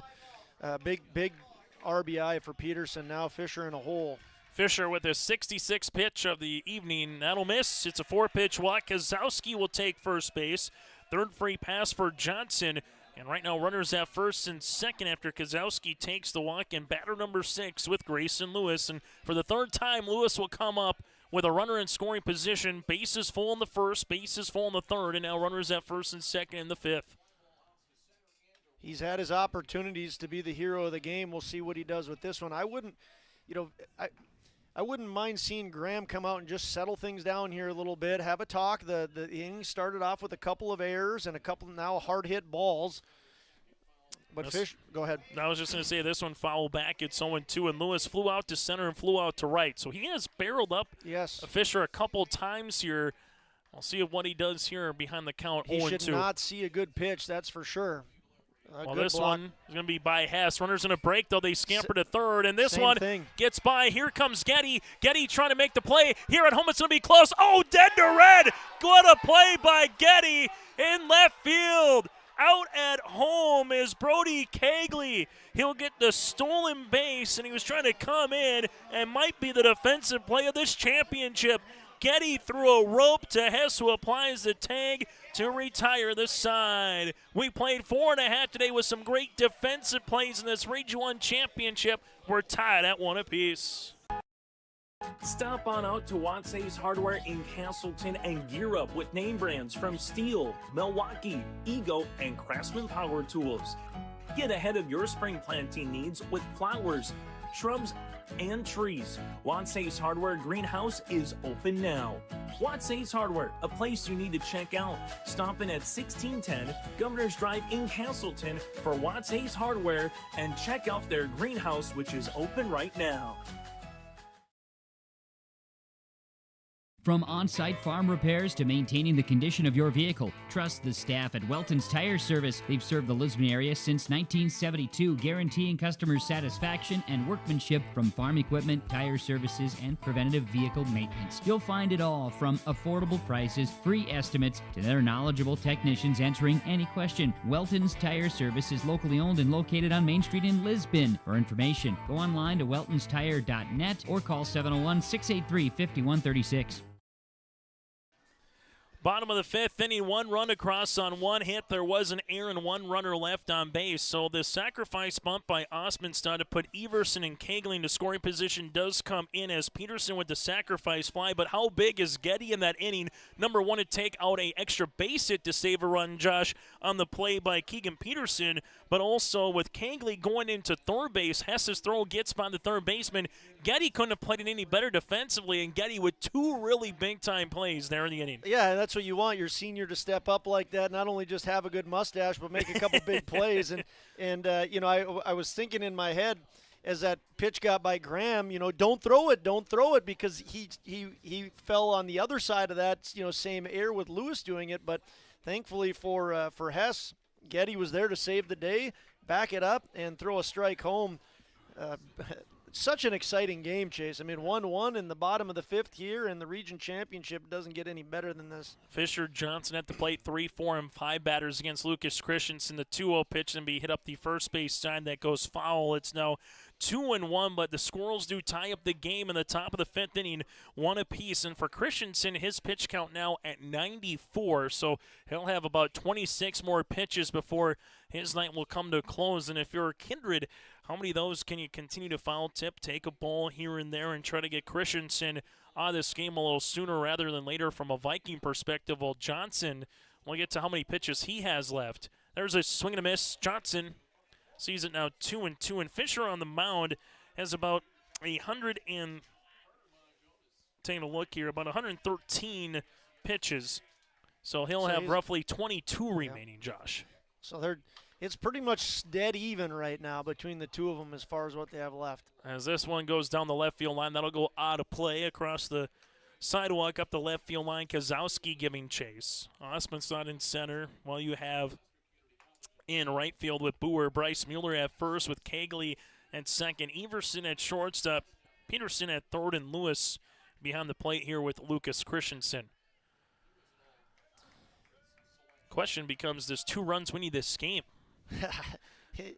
The way that these two teams go is in one breath I'd say yes, 2 is going to win it, but in the other breath I'd say is that once that second run comes across, there's usually a counter blow to come right with it. So it's usually a back and forth affair. One of those games that one team's just going to run out of time. This one is going to be golfed to the first baseman. Able to play that is Mueller. Christensen able to field his position. Fisher Johnson is retired, as that'll go 3-1 on the putout. It's kind of like in hockey where they say goals come in pairs sometimes. Seeing it maybe here where you get runs, well, they come in pairs, right? Kindred scores one run in the bottom of the 4th, immediately answered in the top of the 5th by Central Cass. Yeah, no doubt about that. They like to go blow for blow, no doubt about it. Getty comes up to the plate, 1 of 2 with a single back in the first, struck out swinging in the 3rd. As the 1-0 offering is on the way by Christensen, foul, tip back, it's now 1-1. So many times you make a great defensive play and then you get an opportunity the next inning to showcase your offensive abilities after the defensive wonder. As Christian with the 1-1 pitch, breaking ball, and got Getty looking, it's 1-2. That's how you pull the string if you're Christensen. And now where do you go here? Up 1-2 on the count. Yeah, that's a tough pitch to hit. 1-2, breaking ball again out of the zone. Now 2-2 as Christensen will see pitch 103 upcoming. He's got him set up for a fastball, and I'm guessing Getty's ready for it. It's going to be a fun pitch here. Fastball, swing and a miss. Getty did offer second strikeout against Getty. Christensen with his 6th of the evening, and there's 2 down here in the bottom of the 5th. Good job by Lucas. He threw a lot of curveballs and got him off balance, and not only did he throw a hard fastball, but he threw it in a great spot low in the zone. Here's the pitch. This one be laced right back up the middle. That'll go to Kegley. Kegley able to make the play to retire the side. So a nice tidy inning for Lucas Christensen, kind of what he needed. 3 up, 3 down. That'll be the first here for Christensen on the mound. We played 5 today on the Dakota Heritage Bank scoreboard. Tied at 1 as we head to the top of the 6th inning.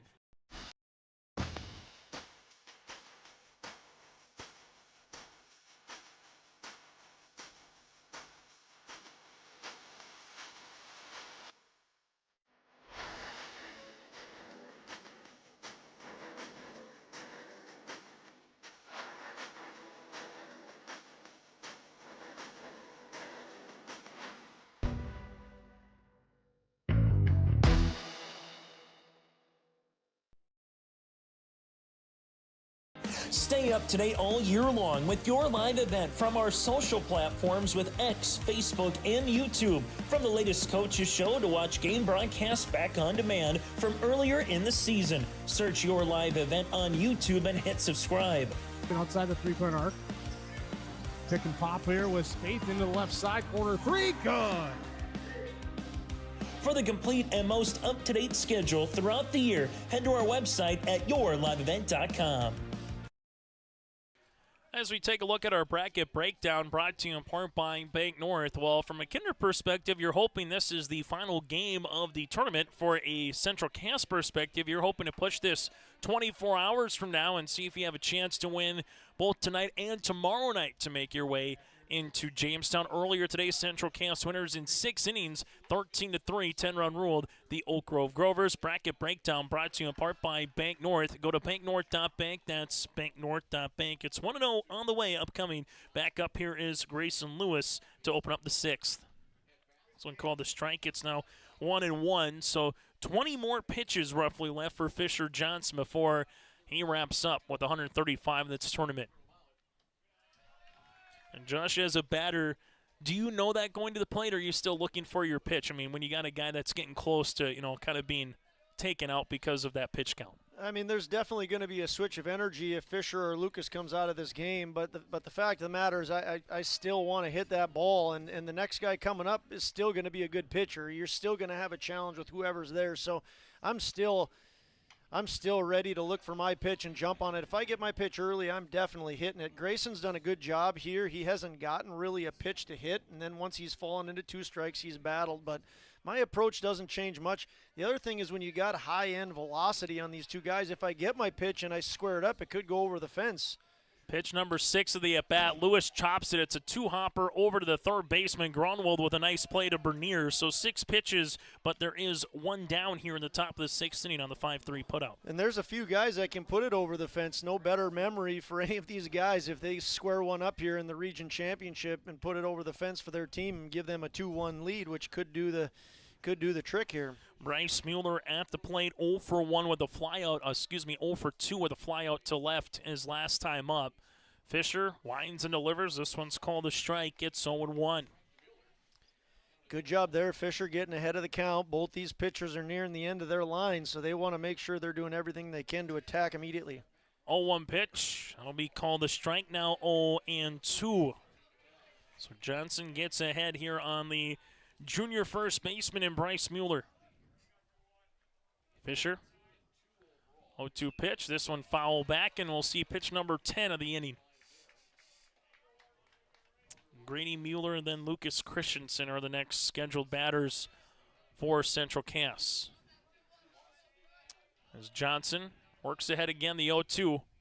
Hit in the air, that's got a chance in center field, but playing it perfectly here is Baumgartner. Just off the bat, you thought that might have a chance to even get a little deeper there to center field. As Mueller put a good swing on it, but Baumgartner able to be out there in center with the out. Well, not to shut you down, Chase, but I know Brady Baumgartner, and there was no chance off the bat. I knew that Brady's phenomenal out in center. So and same when Lucas Christensen plays center too. That, he hit a ball out there, and as they say, that's where the ball goes to die. Grady Mueller now 0 for 2 takes a first pitch strike. The 0-1. It'll miss up by the zone now 1-1. But if Grady can battle here, this could potentially be the last or second to last at bat if he can get on board for Fisher Johnson. Well, Fisher 2-1. Now to the number 8 batter. And no action down in the bullpen. I'm curious as to where the Vikings are going to go. Will they go to Brock? Is he still a bit sore, or what are they going to do next? 2-1 pitch is going to be hit right back up the middle, and there's a base knock here for Grady Mueller, as Mueller will make his way to first base here for the Central Cass Squirrels with 2 down here in the top of the 6th inning. Yeah, so you're at 128 right now. 135 is the magic number. Very important for Fisher to go at Lucas here. And Christensen hits one to the third baseman. Gronwald with the backhand, flips it across Bernier.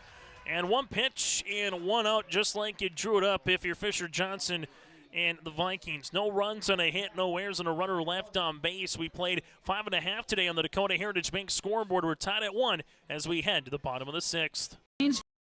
Fireworks and Sports Collectibles Hillsboro. Fireworks and sports stuff in the same store? That's right. Great Plains Fireworks and Sports Collectibles Hillsboro. Come in and browse the sports cards and memorabilia and fireworks at the same time. Unopened packs and boxes of sports cards plus pre-owned cards as well. Jersey swatch autograph cards, lots of Twins, Vikings, Wolves, Wild, Lynx, and North Stars memorabilia, bobbleheads, caps, and more. Call anytime 701-436-6140. Great Plains Fireworks and Sports Collectibles Hillsboro.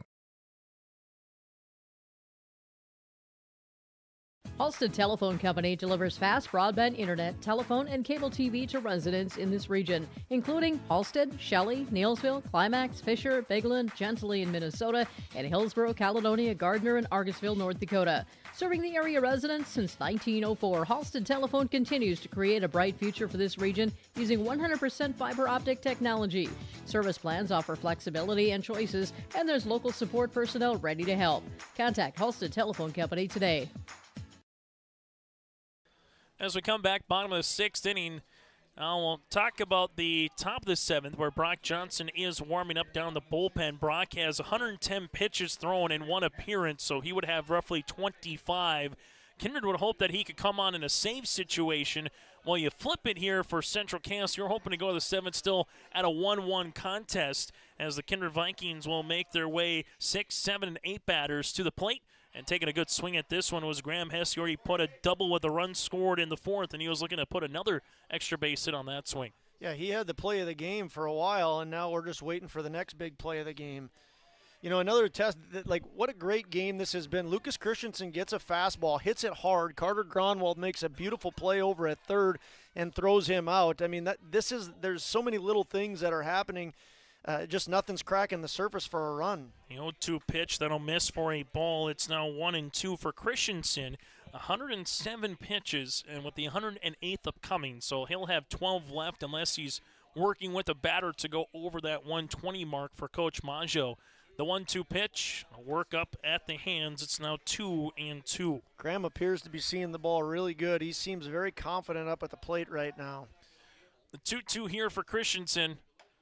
That'll work outside for a ball, now 3-2. Christensen has retired the last 4 batters that he's seen. Graham Hess trying to get aboard for the second time, make that the third time tonight. And he will take a strike 3 looking. Christensen with the punch out, his 7th. Now goes to Gabe Iverson, and there's one down. Well, I was just saying Graham was seeing the ball real good, but you cannot take that pitch right there. You cannot let that ball go by. Again, you got to put the pressure on, and especially when you can hit the ball to the fence and get a double. So a great job there of Lucas Christensen putting it in a very tough spot to hit. First pitch swinging Iverson. This one might die in front of left field. Yes, it does as Kozowski comes in and plays it. One swing of the bat, and Iverson is aboard with a 1-out single here in the 6th inning. Iverson's had a really good senior year in both basketball and in baseball, hitting .434. He would love to be the senior that comes around and scores the winning run in this championship game. As Gronwald to the plate with a walk and a strikeout so far. The pitch. And with even 1 out in a game like this, do you even think about bunting in a time like this, Josh? Or is it, you know what, it's so close you let a guy like Gronwald, make his way and try to swing away? Yeah, I'm letting him swing. We've got Jeremy Knight in the on-deck circle for the Vikings, and if if Gronwald can put this one out into the field and move runners, great. If not, Jeremy can put it over the fence. And if neither of those things work out, then you've got top of the order coming up and Brady Baumgarten in the 7th inning. Well, now all of a sudden, what changes with a pass with a wild pitch? Iverson takes second base. Gronwald 2-1 is the count, and Christensen has 6 more pitches before his night is done. Here's a 2-1 pitch. Good spot for a strike. It's now 2-2. And that's a pitch right there where I'm hoping Gronwald, if I'm a Viking fan, I'm hoping that he drives that pitch. That's a pitch that Christensen is not going to give you again, 2-2. Especially with 2 strikes. Popped him up. We'll see if it's playable. Confusion on the Castleton part. Right now, the pitcher, Christensen, does a good job popping up as Lewis lost it after the swing there by the Viking batter in Gronwald. And Mueller and Christensen were right there, Josh. And like you said, communication is key, even for the first baseman and the pitcher. It kind of looked like one of those balls that nobody really knew who was going to go for it and seemed to want to take it, but Christensen takes control there. Now it goes to Jeremy Knight. It's 1-0. And for Knight right now, I know you're not thinking of this, but he takes at least 3 more pitches. This will be the official last batter for Christensen. The 1-0.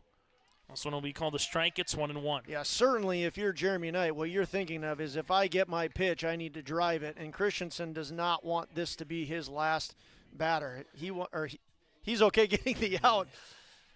It's 1-2, so now Christensen officially, this will be his last batter, again with the 120 max that you can throw in a day. Runner at second base is Iverson. 1 ball, 2 strikes here to the sophomore right fielder with Knight. The 1-2 pitch. Just off the plate, it's 2-2. That's what happens in these types of games is every pitch gets magnified. Holy smokes, this is a big pitch coming here, 2-2 with 2 outs. Christensen goes low, now 3-2, and if Knight gets aboard, we'll have a pitching change, and it'll go back to the top of the Kindred lineup. You do not want to face Brady if you are Luke, and you're not going to get to. 3-2 pitch, swing and a miss, and Christensen gets the strikeout, his 8th of the contest, to strand a runner in scoring position. That's a big pitch by Luke there. Holy smokes. No runs, a hit, no errors with a runner left. We played 6 today on the Dakota Heritage Bank scoreboard as all the lights are on here in Kindred. We make our way to the top of the 7th, tied at 1 apiece. Today in Fargo. Emery Vistos Implement has been family-owned and operated since 1935. Located in Oaks, North Dakota, they sell CarQuest automotive parts and numerous lines of agriculture parts. Plus, you'll have to stop by and check out their clothing and footwear department, featuring the brands of Brothers in Arms, Howitzer, Ariat, Cinch, and Twisted X Footwear. Emery Vistos Implement, everything and anything you need is under one roof. Stop in just south of Oaks on Highway 1 or call 701-742-2167. As we come back here on YourLiveEvent.com, Chase Miller, Josh Almaris with you. So we know Central Cass will have to make a change with Lucas Christensen and Josh. Fisher Johnson doesn't have too many pitches left either as he goes through this Central Cass lineup, as we will make our way back to the top of the lineup, 1, 2, and 3 batters with Jack Everson. I mean, that's how close this game is, right? The Squirrels are bringing 1, 2, 3 to the table, and they're looking to get Fisher out of this game. The Vikings are going to come into the bottom of the 7th with their 1, 2, 3 guys out, and they just got Luke out of the game. The margin of error is razor thin, Chase. These two teams, this is what they've done in essence much of their career, whether it be Babe Ruth, whether it be Legion, or whether it be in spring ball. Same story, different time, different location, different place, all those different things. As Fisher Johnson will see this one to Everson, as this is going to be hit on the ground. That'll go towards the shortstop. Iverson will make the play to Bernier. Bernier with the pick. Yes. That 6-3, and a really good pick there. Yeah, it was a short hop backhand by Max Bernier, and that's not an easy pick to make. He did a really nice job of making sure that leadoff runner didn't get on, and it only cost the Vikings 2 pitches. Lucas Christensen will finish with 6 innings, 3 hits, 1 run that was unearned, 4 walks, and 8 strikeouts for Central Cass. 1 down here, top of the 7th, breaking ball out of the zone here against Kegley. Kegley, a dangerous hitter. He's been on 3 times here today, and he'd love nothing more than to get on base here in the top of the 7th. Is this one going to be called a strike? It's 1-1. Game that started back at 6:43 today, so just over an hour and 20 old here in Kindred. Here's the 1-1. I'll miss outside for a ball, now 2-1. Kegley, a .388 hitter with 2 home runs, 7 doubles, and 20 RBIs. He's a dangerous force. You don't want to go down 3-1. And it will be a 3-1 count. So if I'm Kegley right now, I'm looking for a fastball, and I'm looking to hit this sucker hard. Kegley could get a fastball and do some damage. 3-1 pitch. Fastball, there it is. Good spot by Fisher. It's 3-2. It was a good location, maybe a little bit down on the outside part of the plate. Another one of those big moments in this game. As we'll see the 3-2 pitch upcoming. Kegley fends this one off, and we'll do it all over again here at 3-2. And also with this particular pitch count, starting to make our way through here for Fisher. Great job there. Kegley not surprised by the curve and fought it off to get another pitch. 3-2 is going to be hit in the air. High fly ball deep to right, carrying to the track. That ball is up, and that ball is gone. Kegley with a solo home run in the top of the 7th inning. And for the first time tonight, Central Cass will play with the lead. It's 2-1 Squirrels. I mean, you think about that, how big of a fouled off pitch that was for Kegley on the 3-2. Fisher went to a curveball. And he fought it off enough to buy himself another pitch, and with that pitch, he he puts it over the right field fence, and that is a huge, statement, obvious. Thank you, Captain Obvious. That is a huge swing of the bat. And for Kegley, one swing and one hit, and just off the bat, even with the wind blowing a little bit right to center, you thought it might have a chance. It sounded good by Kegley. And for the Central Cass Squirrels, Fisher Johnson's night will be done on his last pitch, being a solo home run, but he will get a nice round of applause here by the Kindred Viking faithful. We'll let you know who the new pitcher is when we return here on YourLiveVent.com. At Bank North, we strive to enrich the lives of everyone we serve. One transaction, one relationship, and one community at a time. We do it by supporting kids and schools, pitching in to help neighbors in need, partnering with rural businesses, and providing all the traditional and modern banking products and personalized lending services you expect from a reliable financial partner. Bank North, always true. There's a new inventory of trailers at Bloomfield Enterprises of Hillsborough. You can see the latest inventory online at BloomfieldTrailers.com. Bloomfield Enterprises has a full line of Big Tex trailers.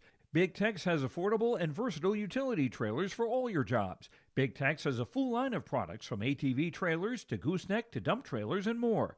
Call Larry at 218-368-7989 or Tim at 701-430-0877. Bloomfield Enterprises in Hillsborough.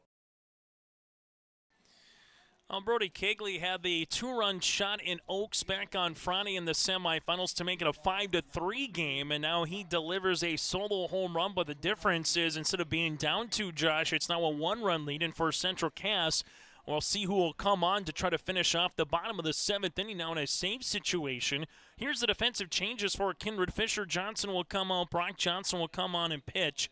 Fisher will make his way to first, and Max Bernier will come out of the game. Fisher goes 6 1/3, 5 hits, 2 runs, 1 that was earned, 3 walks, and 3 strikeouts. But that last swing obviously is the one as it stands now that folks will talk about potentially later tonight if Central Cass can hold on and win this game with Brody Kegley's 3rd home run of the tournament. Yeah, I tried to get cute with you in the pregame show, Chase, and say that it'd come down to Grayson Lewis, but this Brody Kegley would have been a more obvious answer, and he has done damage every single time he's been at the plate. 2 for 2 with 2 walks and the right now game-winning RBI if the score were to stand. Big game out of Kegley, and that was a huge moment in this game. Ryan Osmondstad will come up here against the righty Brock Johnson. Johnson will able to dice over a fastball in there for a strike. Johnson against Central Cass back on Friday. 110 pitches, 6 innings, 9 hits, 3 runs, 2 walks, and 7 strikeouts as this one is popped up in the air. Going to play this as Fisher Johnson, and Johnson will make the play. 2 pitches and 1 down here in relief for Brock Johnson. Fisher forgot that in the region championship in the top of the 7th, you still play for 3 outs, so he was heading to the dugout, but he got a couple laughs from his buddies there as they say, no, we play for 3 outs here in this inning too. Keegan Peterson at the plate. Can the Squirrels get another run across? We said it about an hour ago. Would 2 runs be enough? We're going to find out potentially here later, Josh. Yeah, and you know, and the Vikings are going to have 1, 2, 3 coming to the plate, so it's exactly equal for both teams. There's a line drive in the air to center. Baumgartner doesn't have to make too much of a trek to retire the side. No run, 1 run on a solo home run there by Kegley. No errors and nobody left. We have a new score. It's the Central Cass Squirrels 2, Kindred 1 as we head to the bottom of the 7th inning. Growers, prepare your fields and yields against the wet conditions today and beyond with the Drain Tile project from Chad's Excavating out of Mayville. Drain tiling will improve and increase your yield and land values for years to come. Chad's Excavating provides free, detailed estimates, and with over 40 years of combined success, they provide professional installation and service. Call Chad today to prepare for your future and any questions that you might have. That's Chad's Excavating out of Mayville, helping farmers grow.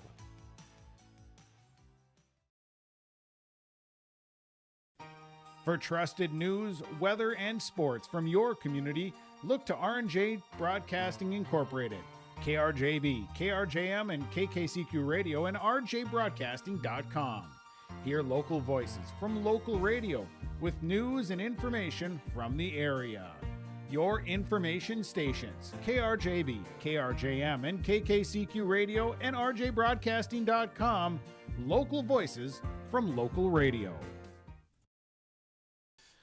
Christensen again is done on your daily limit at 120. He's also done in terms of if this does get played tomorrow in terms of coming back, but Kozowski will come on and try to close the door here for Central Cass. It'll be Carver Kozowski's first appearance here in the tournament.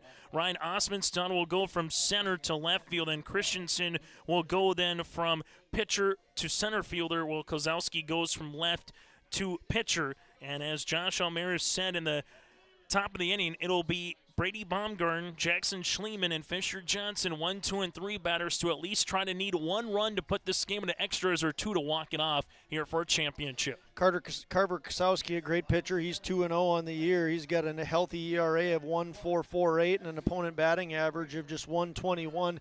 But he's going to have his work cut out for him as Brady Baumgartner steps up to the plate. This is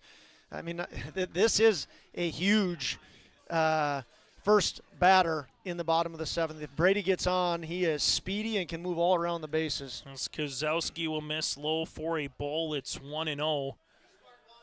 Right now, Squirrels looking for 3 outs. Kindred looking for at least 1, if not 2 runs. Here's the 1-0 pitch. Baumgartner hits it on the ground. This one goes deep into the hole to shortstop. Everson couldn't make the play alongside with Peterson.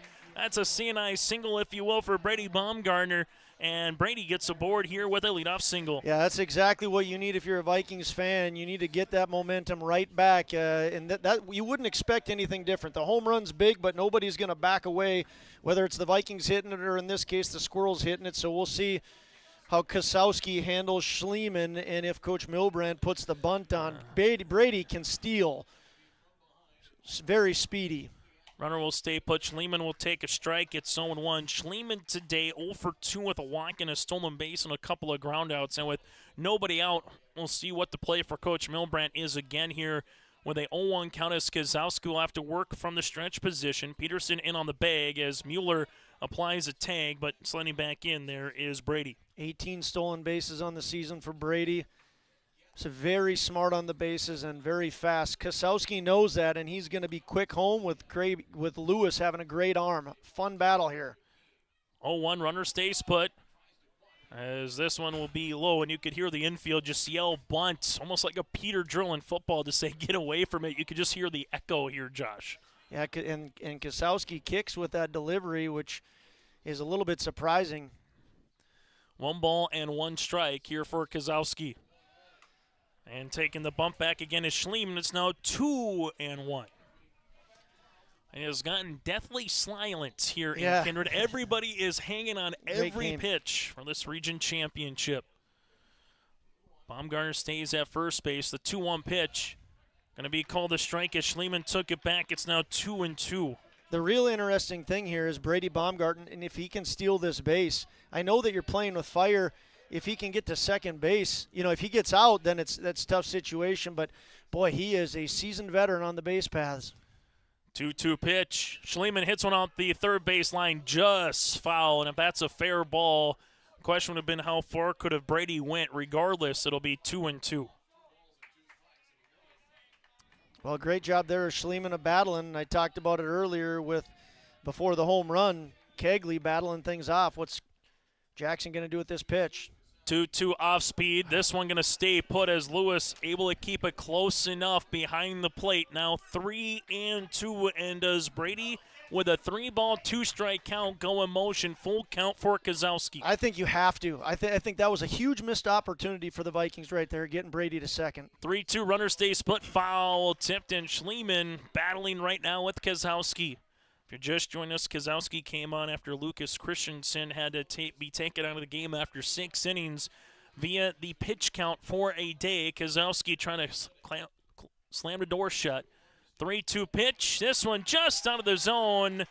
Schliemann took a walk. Runners will be at first and second here for Kindred to open up the bottom of the 7th inning. And for Kozowski, Josh, that pitch didn't miss by much. No, it did not. Break maybe went to the Vikings as a borderline pitch. It's got to go one way or the other, right? We can't see what that pitch is from here. Vikings fortunate to get the break there, and they've got speedy Brady Baumgarten on second base. Fisher Johnson at the plate as Mueller coming in all the way from first base to try to take a bunt attempt away. Fisher looks to bunt. He does up the third base side as Mueller and Kozlowski now run into each other, and Johnson couldn't put the bunt down any better. Bryce Mueller was literally 25, 30 feet from home plate, forcing him to bunt it to third to try to maybe get the lead runner off, but the two of them just couldn't communicate there, Josh, to at least get an out at first. Now there's bases full, nobody out, tying run at third base, and the go-ahead game-winning run over at second. Yeah, I thought Carver should have had that ball, and the first baseman came in there and bumped into him, but Fisher did a really nice job of, again, putting the pressure on.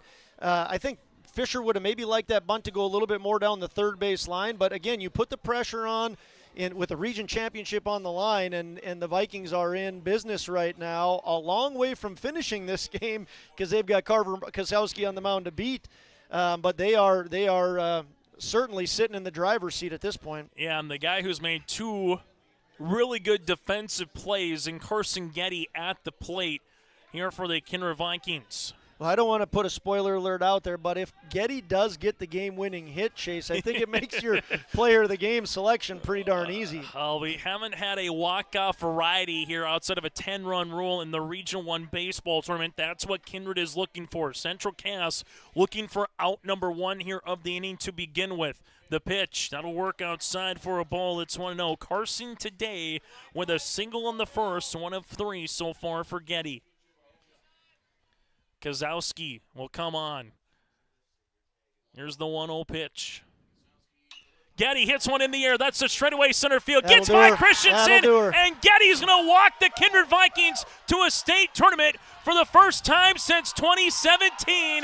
The Vikings come back via the walk-off hit by Getty and win it 3-2. What a great moment.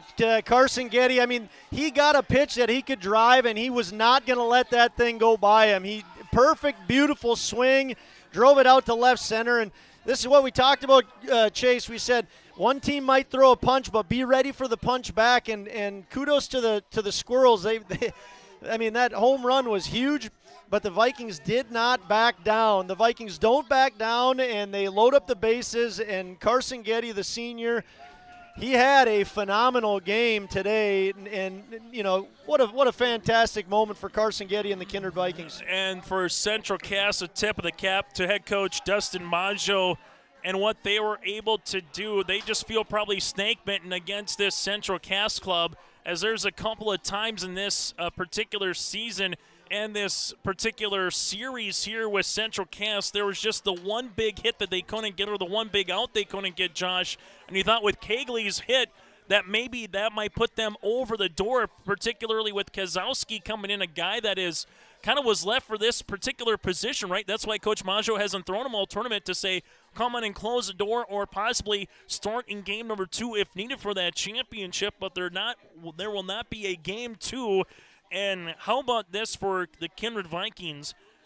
Brady Baumgarten with that single. Schliemann earned a walk. Johnson with the perfect bunt. Then Getty hits one to left center for the 2 RBIs. You tip of the cap again to Coach Maggio here, Josh. But as you said, there's just something about Carson Getty here tonight, and he delivers the goods when you need it most. Yeah, Carson Getty he's a phenomenal young man. He's multi-talented. He's in everything. I mean, he's in band and choir and in the musical. He's in track. He's in everything. And to see his hard work pay off, and just a Kindred blue blood through and through. Plays like what he had in the outfield, and then coming through here today. It's super exciting to see him be the hero, especially with being a senior.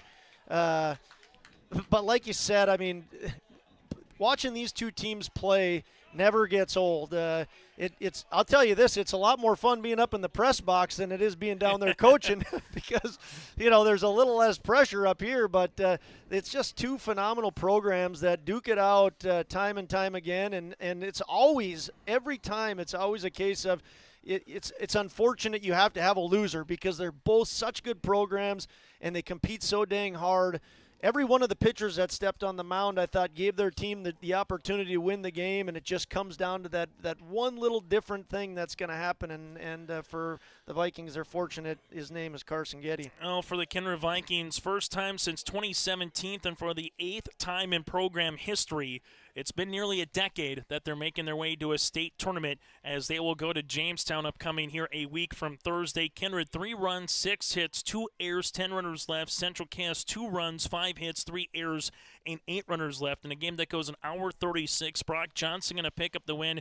Carver Kozowski will pick up the loss in relief. But there's not enough to say about this game for Coach Maggio and that crew. The hill to climb was Kindred, and they just couldn't do it here in the Region 1 tournament. Well, for the Kindred Vikings, they found a way to do the small ball variety, pitch well, get the outs when needed, play some really good plays again by a Getty in left field, by Gabe Iverson going back to that first inning, Josh. It's just a couple of defensive plays, and like you said, it's a razor's thin edge, and that's exactly what it came down to with the walk-off hit here for Getty. Yeah, and like I said, with the pitchers throughout that inning, when they needed big strikeouts, they were getting those big strikeouts, but it's a game where eventually someone has to score, and so who's it going to be?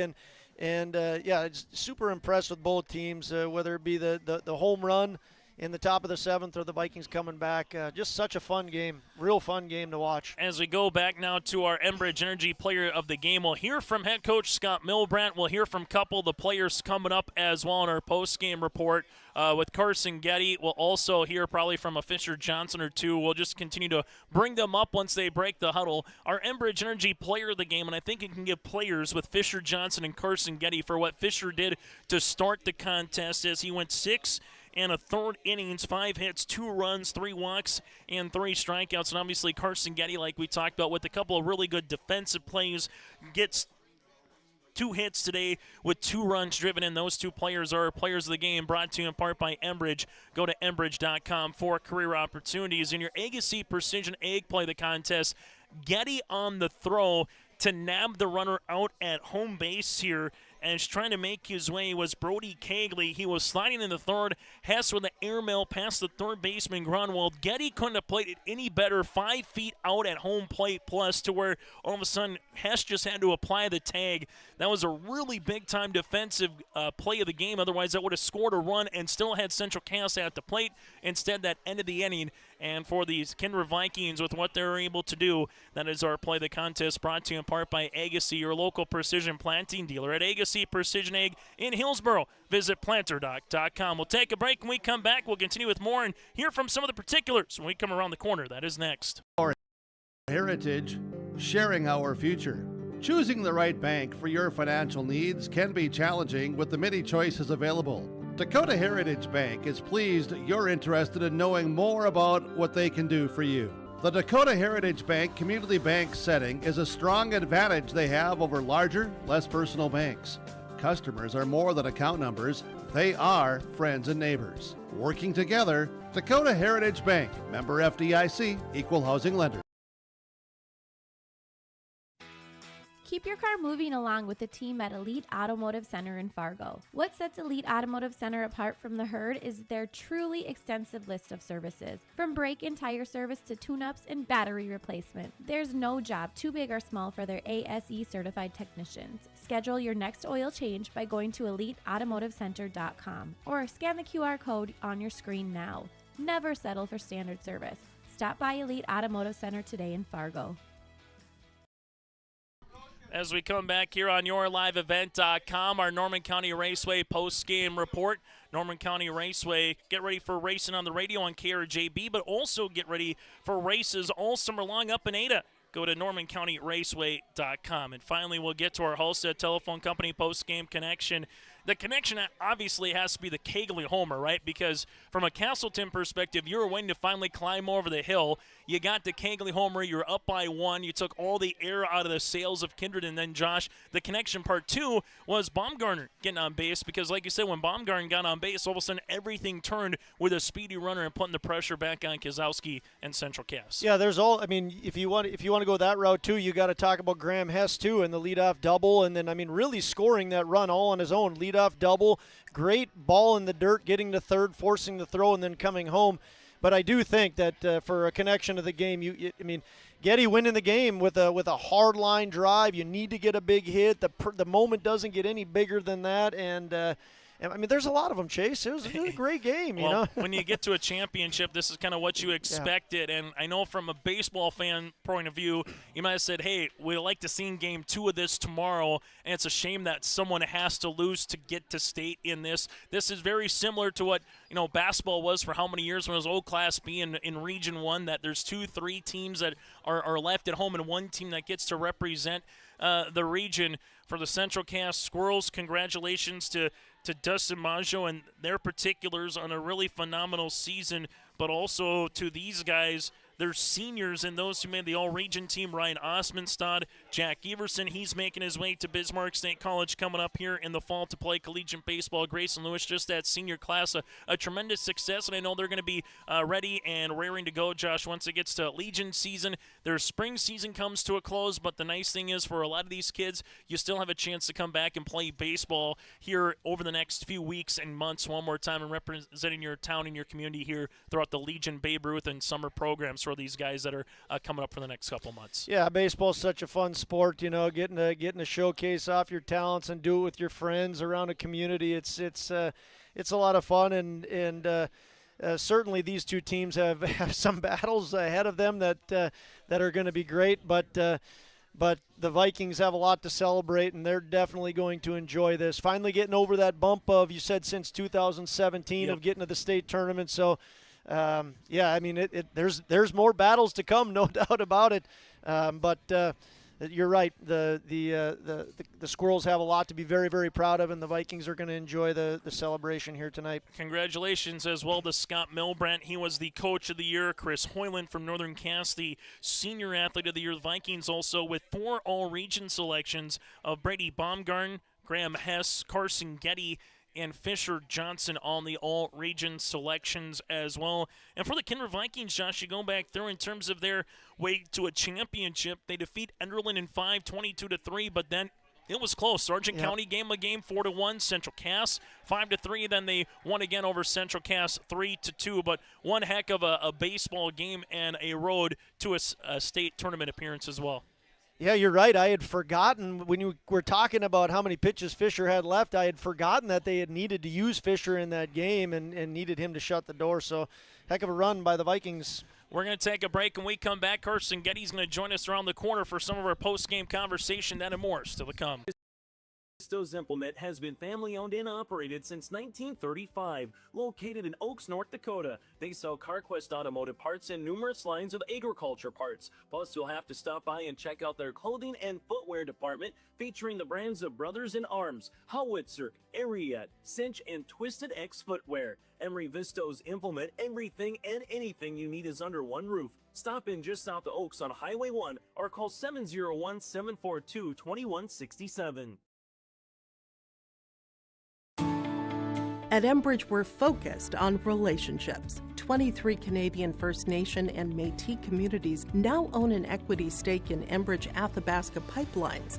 In Minnesota, Enbridge has spent $450 million and counting with Native-owned companies and in wages to tribal members working on Line 3.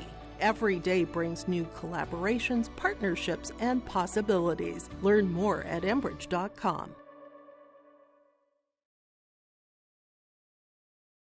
In times like these, it's good to know there's a place where people know who you are, no matter how long you've been gone. A place where the smells of home cooking are still in the air, where a simple wave warms your heart, and sharing stories is just a way of life. It's good to be home. Farmers Union Insurance, protecting what's important in life. Get in touch with David Bergerman today at 701-724-6252. As we come back here on our Norman County Raceway post-game report, the Kindred Vikings, 3 runs, 7 hits, committed a couple errors. For the Central Cass, 2 runs, 5 hits, committed 3 errors. They left 8 runners on base, while on the opposite side, 10 runners were left on base here. As we'll get to some of the particulars and some of the players who were able to come back in this one for the Kindred Vikings.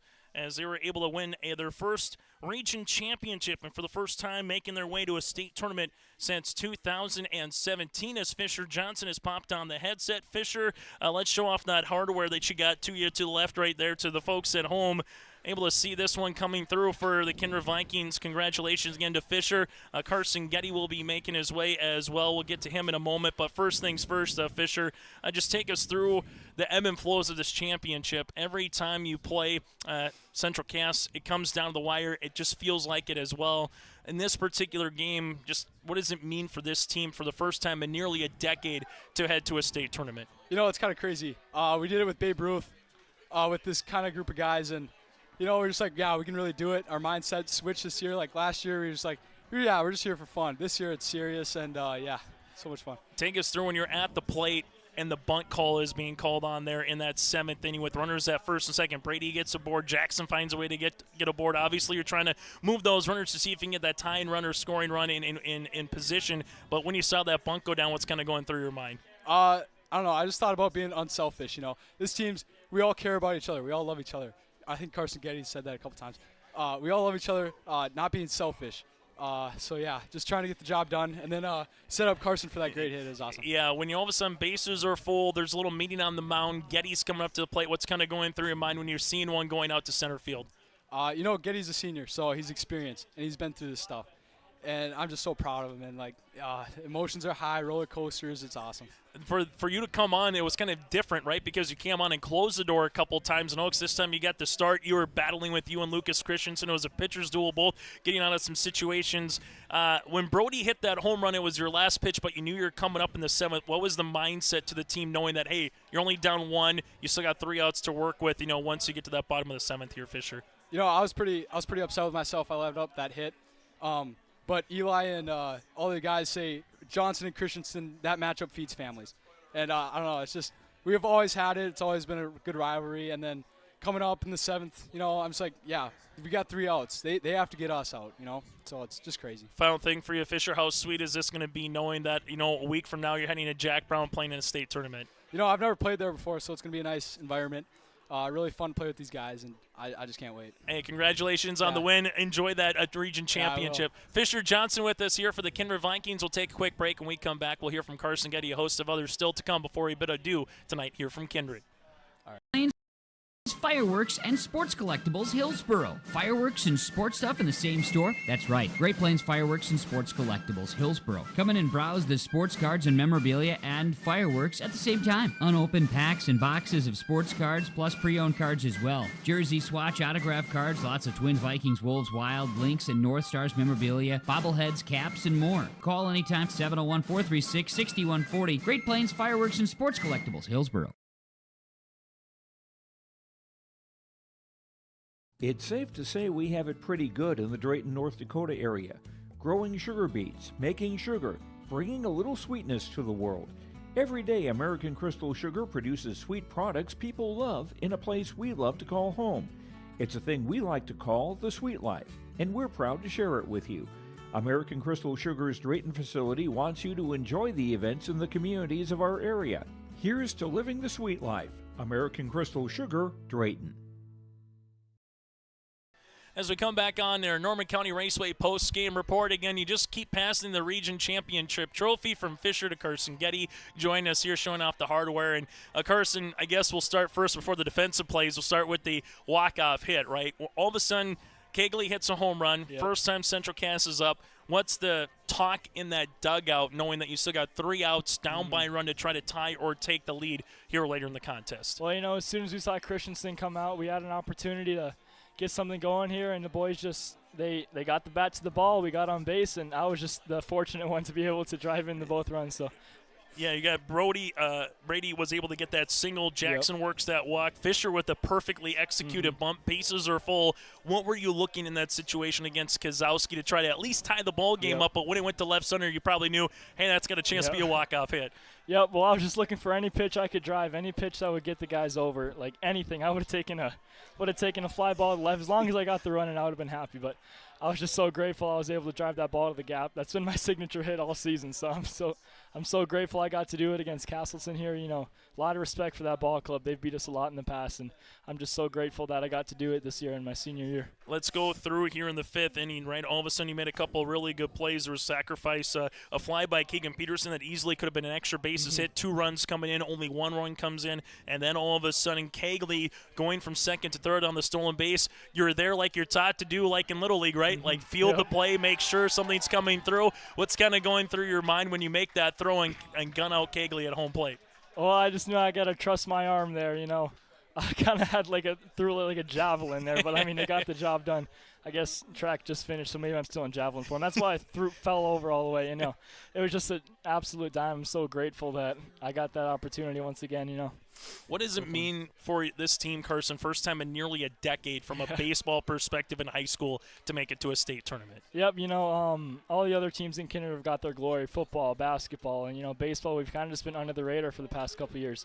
So I hope this is something that can continue into next year's, and I'm hoping this year we can make a deep run in the playoffs. Hopefully we can bring a state championship home to Kindred.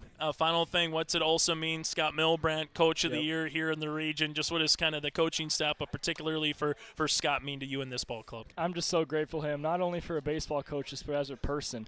Like, he's just there. He's always teaching us how to be like a man, not just a baseball player. And I'm just so grateful to have that role model in my life. Hey, Carson, congratulations on the win. We'll let you celebrate. Best of luck once you get to Jamestown. Yep. All right. Thank you. Carson Getty with us here. Show off the hardware one more time. Yeah. There we go. The Kindred Vikings making their way to the state tournament. We'll continue with more after this. Your life in Hillsborough, a place where neighbors know your name and opportunities are real. Here, you'll find affordable home lots and grants to help you build your future. In Hillsborough, safety, affordability, and community aren't just promises, they're our way of life. With a 24-hour fitness center, a strong school system, a trusted hospital, and a thriving business district, Hillsborough has everything you need to live well. Here, your family is our family, and your future shines bright. Discover Hillsborough, where small-town living means big opportunities.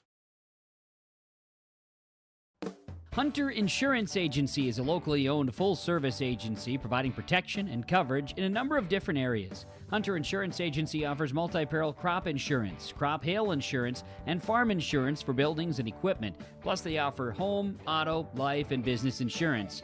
For more information, go online to hunterinsuranceagency.com or stop in and speak with Johnny Jorgensen at Hunter Insurance Agency. Find them at 201 Main Street, Hunter. As we continue to come back on the post-game show, 3-2, Kindred able to defeat the Central Cass Squirrels.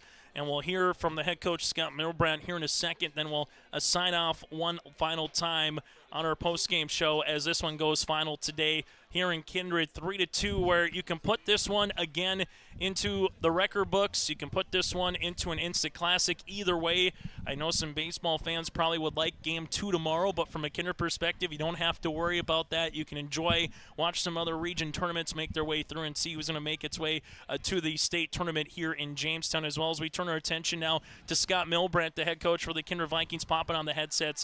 Scott, this one has to be sweet. As I said it late, first time since 2017 that this program has found its way to be the final 8 teams in North Dakota, so let's just start there. What does that mean for this group of guys to get over that hump and make it to a state tournament for the first time since 2017? I credit the guys.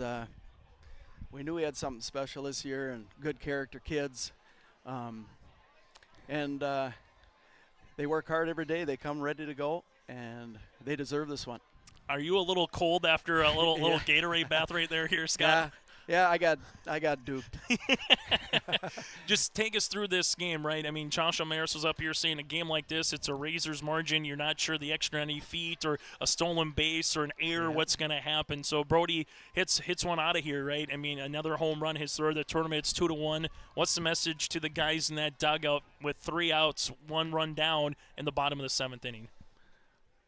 They didn't waver. They came in and said, hey, let's set the table, and they did that, executed a bunt perfectly, and Carson got the job done on a hit. Remember we talked about that timely hit? Well, that was the one. timely hit that sends you to Jamestown, but also how about Getty defensively gets Kegley out, at home plate. Yep. Obviously, from what Gabe Iverson was able to do in the first inning to kind of look around and get the lead runner over at third base, where that would have been bases loaded, then an error that would have plated a run at that point. So just talk about what you guys did defensively here tonight, Scott. Boy, they played a great defensive game, I thought. That's the fun thing about baseball. And Gabe, he knew he couldn't get the second, so he threw it to third in time, and Carter made a good scoop and made a great play. That just gets you pumped, right? Because, hey, Fish, look at the defense that we can play behind you. So that gives that pitcher confidence, and Fisher did a great job today with Brock coming and sealing it. You're able to defeat Enderlin in 5. Sargent County gave you a well of a game, 4-1. Able to beat Central Cass 5-3, and then beat them here again in walk-off fashion, 3-2. Scott, I know a little bit grayer, so to speak, after a postseason tournament, but what did you see from your team in really nail-biting situations throughout, particularly with the 2 games in Oaks and the game here to win this championship? Just that they played with composure. They didn't. I mean, you could tell we were a little nervous today. But they come ready to play. They play with confidence, not cocky, but confidence. And we said it in the post game that we actually played. It was a total team effort. If you look at all these different guys came together, and everybody contributed. Total team win. And on to state we go. I guess I'll ask you this dumb question, but to finish it off, how sweet is the last day of school going to be tomorrow now that you're going to Summer to State as well in Jamestown? It's going to be sweet, I can tell you that right now. Hey, Scott, congratulations on the win. Best of luck next week in Buffalo City. Thanks, Chase. I sure appreciate it. And again, Scott Milbrandt, head coach for the Kindred Vikings, will take a break and put a bow on our coverage next here from Kindred. Public School District looks to collaboratively cultivate an environment that challenges learners to reach their full potential in a student-centered, community-supported environment while building authentic relationships that promotes active engagement in learning, literacy, and life. Kindred Public Schools' mission is to educate, prepare, and maximize student potential. Kindred Public School District, student-centered, community-supported. For more info about upcoming school events and news, go online to kindred.k12.us. As we continue here on YourLiveEvent.com, the Vikings again pick up the win 3-2 over the Central Cass Squirrels. Those interviews brought to you in part by Dakota Heritage Bank, sharing their heritage and their future with locations in North Dakota and Minnesota. So here's what's at stake tomorrow on YourLiveEvent.com. The Region 1 softball tournament, 2 o'clock will be Hillsborough Central Valley going up against Valley City, an elimination game. Championship, same 2 teams, just a different sport. Kindred and Central Cass at 4 o'clock, and then a state qualifier to follow after that at 6. Region 2 softball tournament wraps up tomorrow, and the Region 2 baseball tournament gets back in action starting at 11 o'clock tomorrow morning from Scott Berry Field in Mayville. So make sure you tune into our coverage here throughout the rest of the week for Region 1 and Region 2 action on YourLiveEvent.com. I'm Chase Miller. Thanks so much to Josh Elmaris for joining us here on the broadcast tonight. Again, your finals, the Central Cass Squirrels win it in Game 1 against Oak Grove, able to win it in 6 innings to get to the championship, 13-3, but come up short here with Kindred and Carson Getty delivering the 2 RBI base hit, the walk-off Friday to win it 3-2 against Central Cass in the championship. Join us for more high school sports tomorrow on YourLiveEvent.com. Until then, I'm Chase Miller. Enjoy the rest of your night. Tip of the cap to Coach Maggio, tip of the cap to the Oak Grove Grovers, but congratulations to Scott Milbrandt and the Kindred Vikings for the 8th time in program history for the first time since 2017 heading to a state tournament.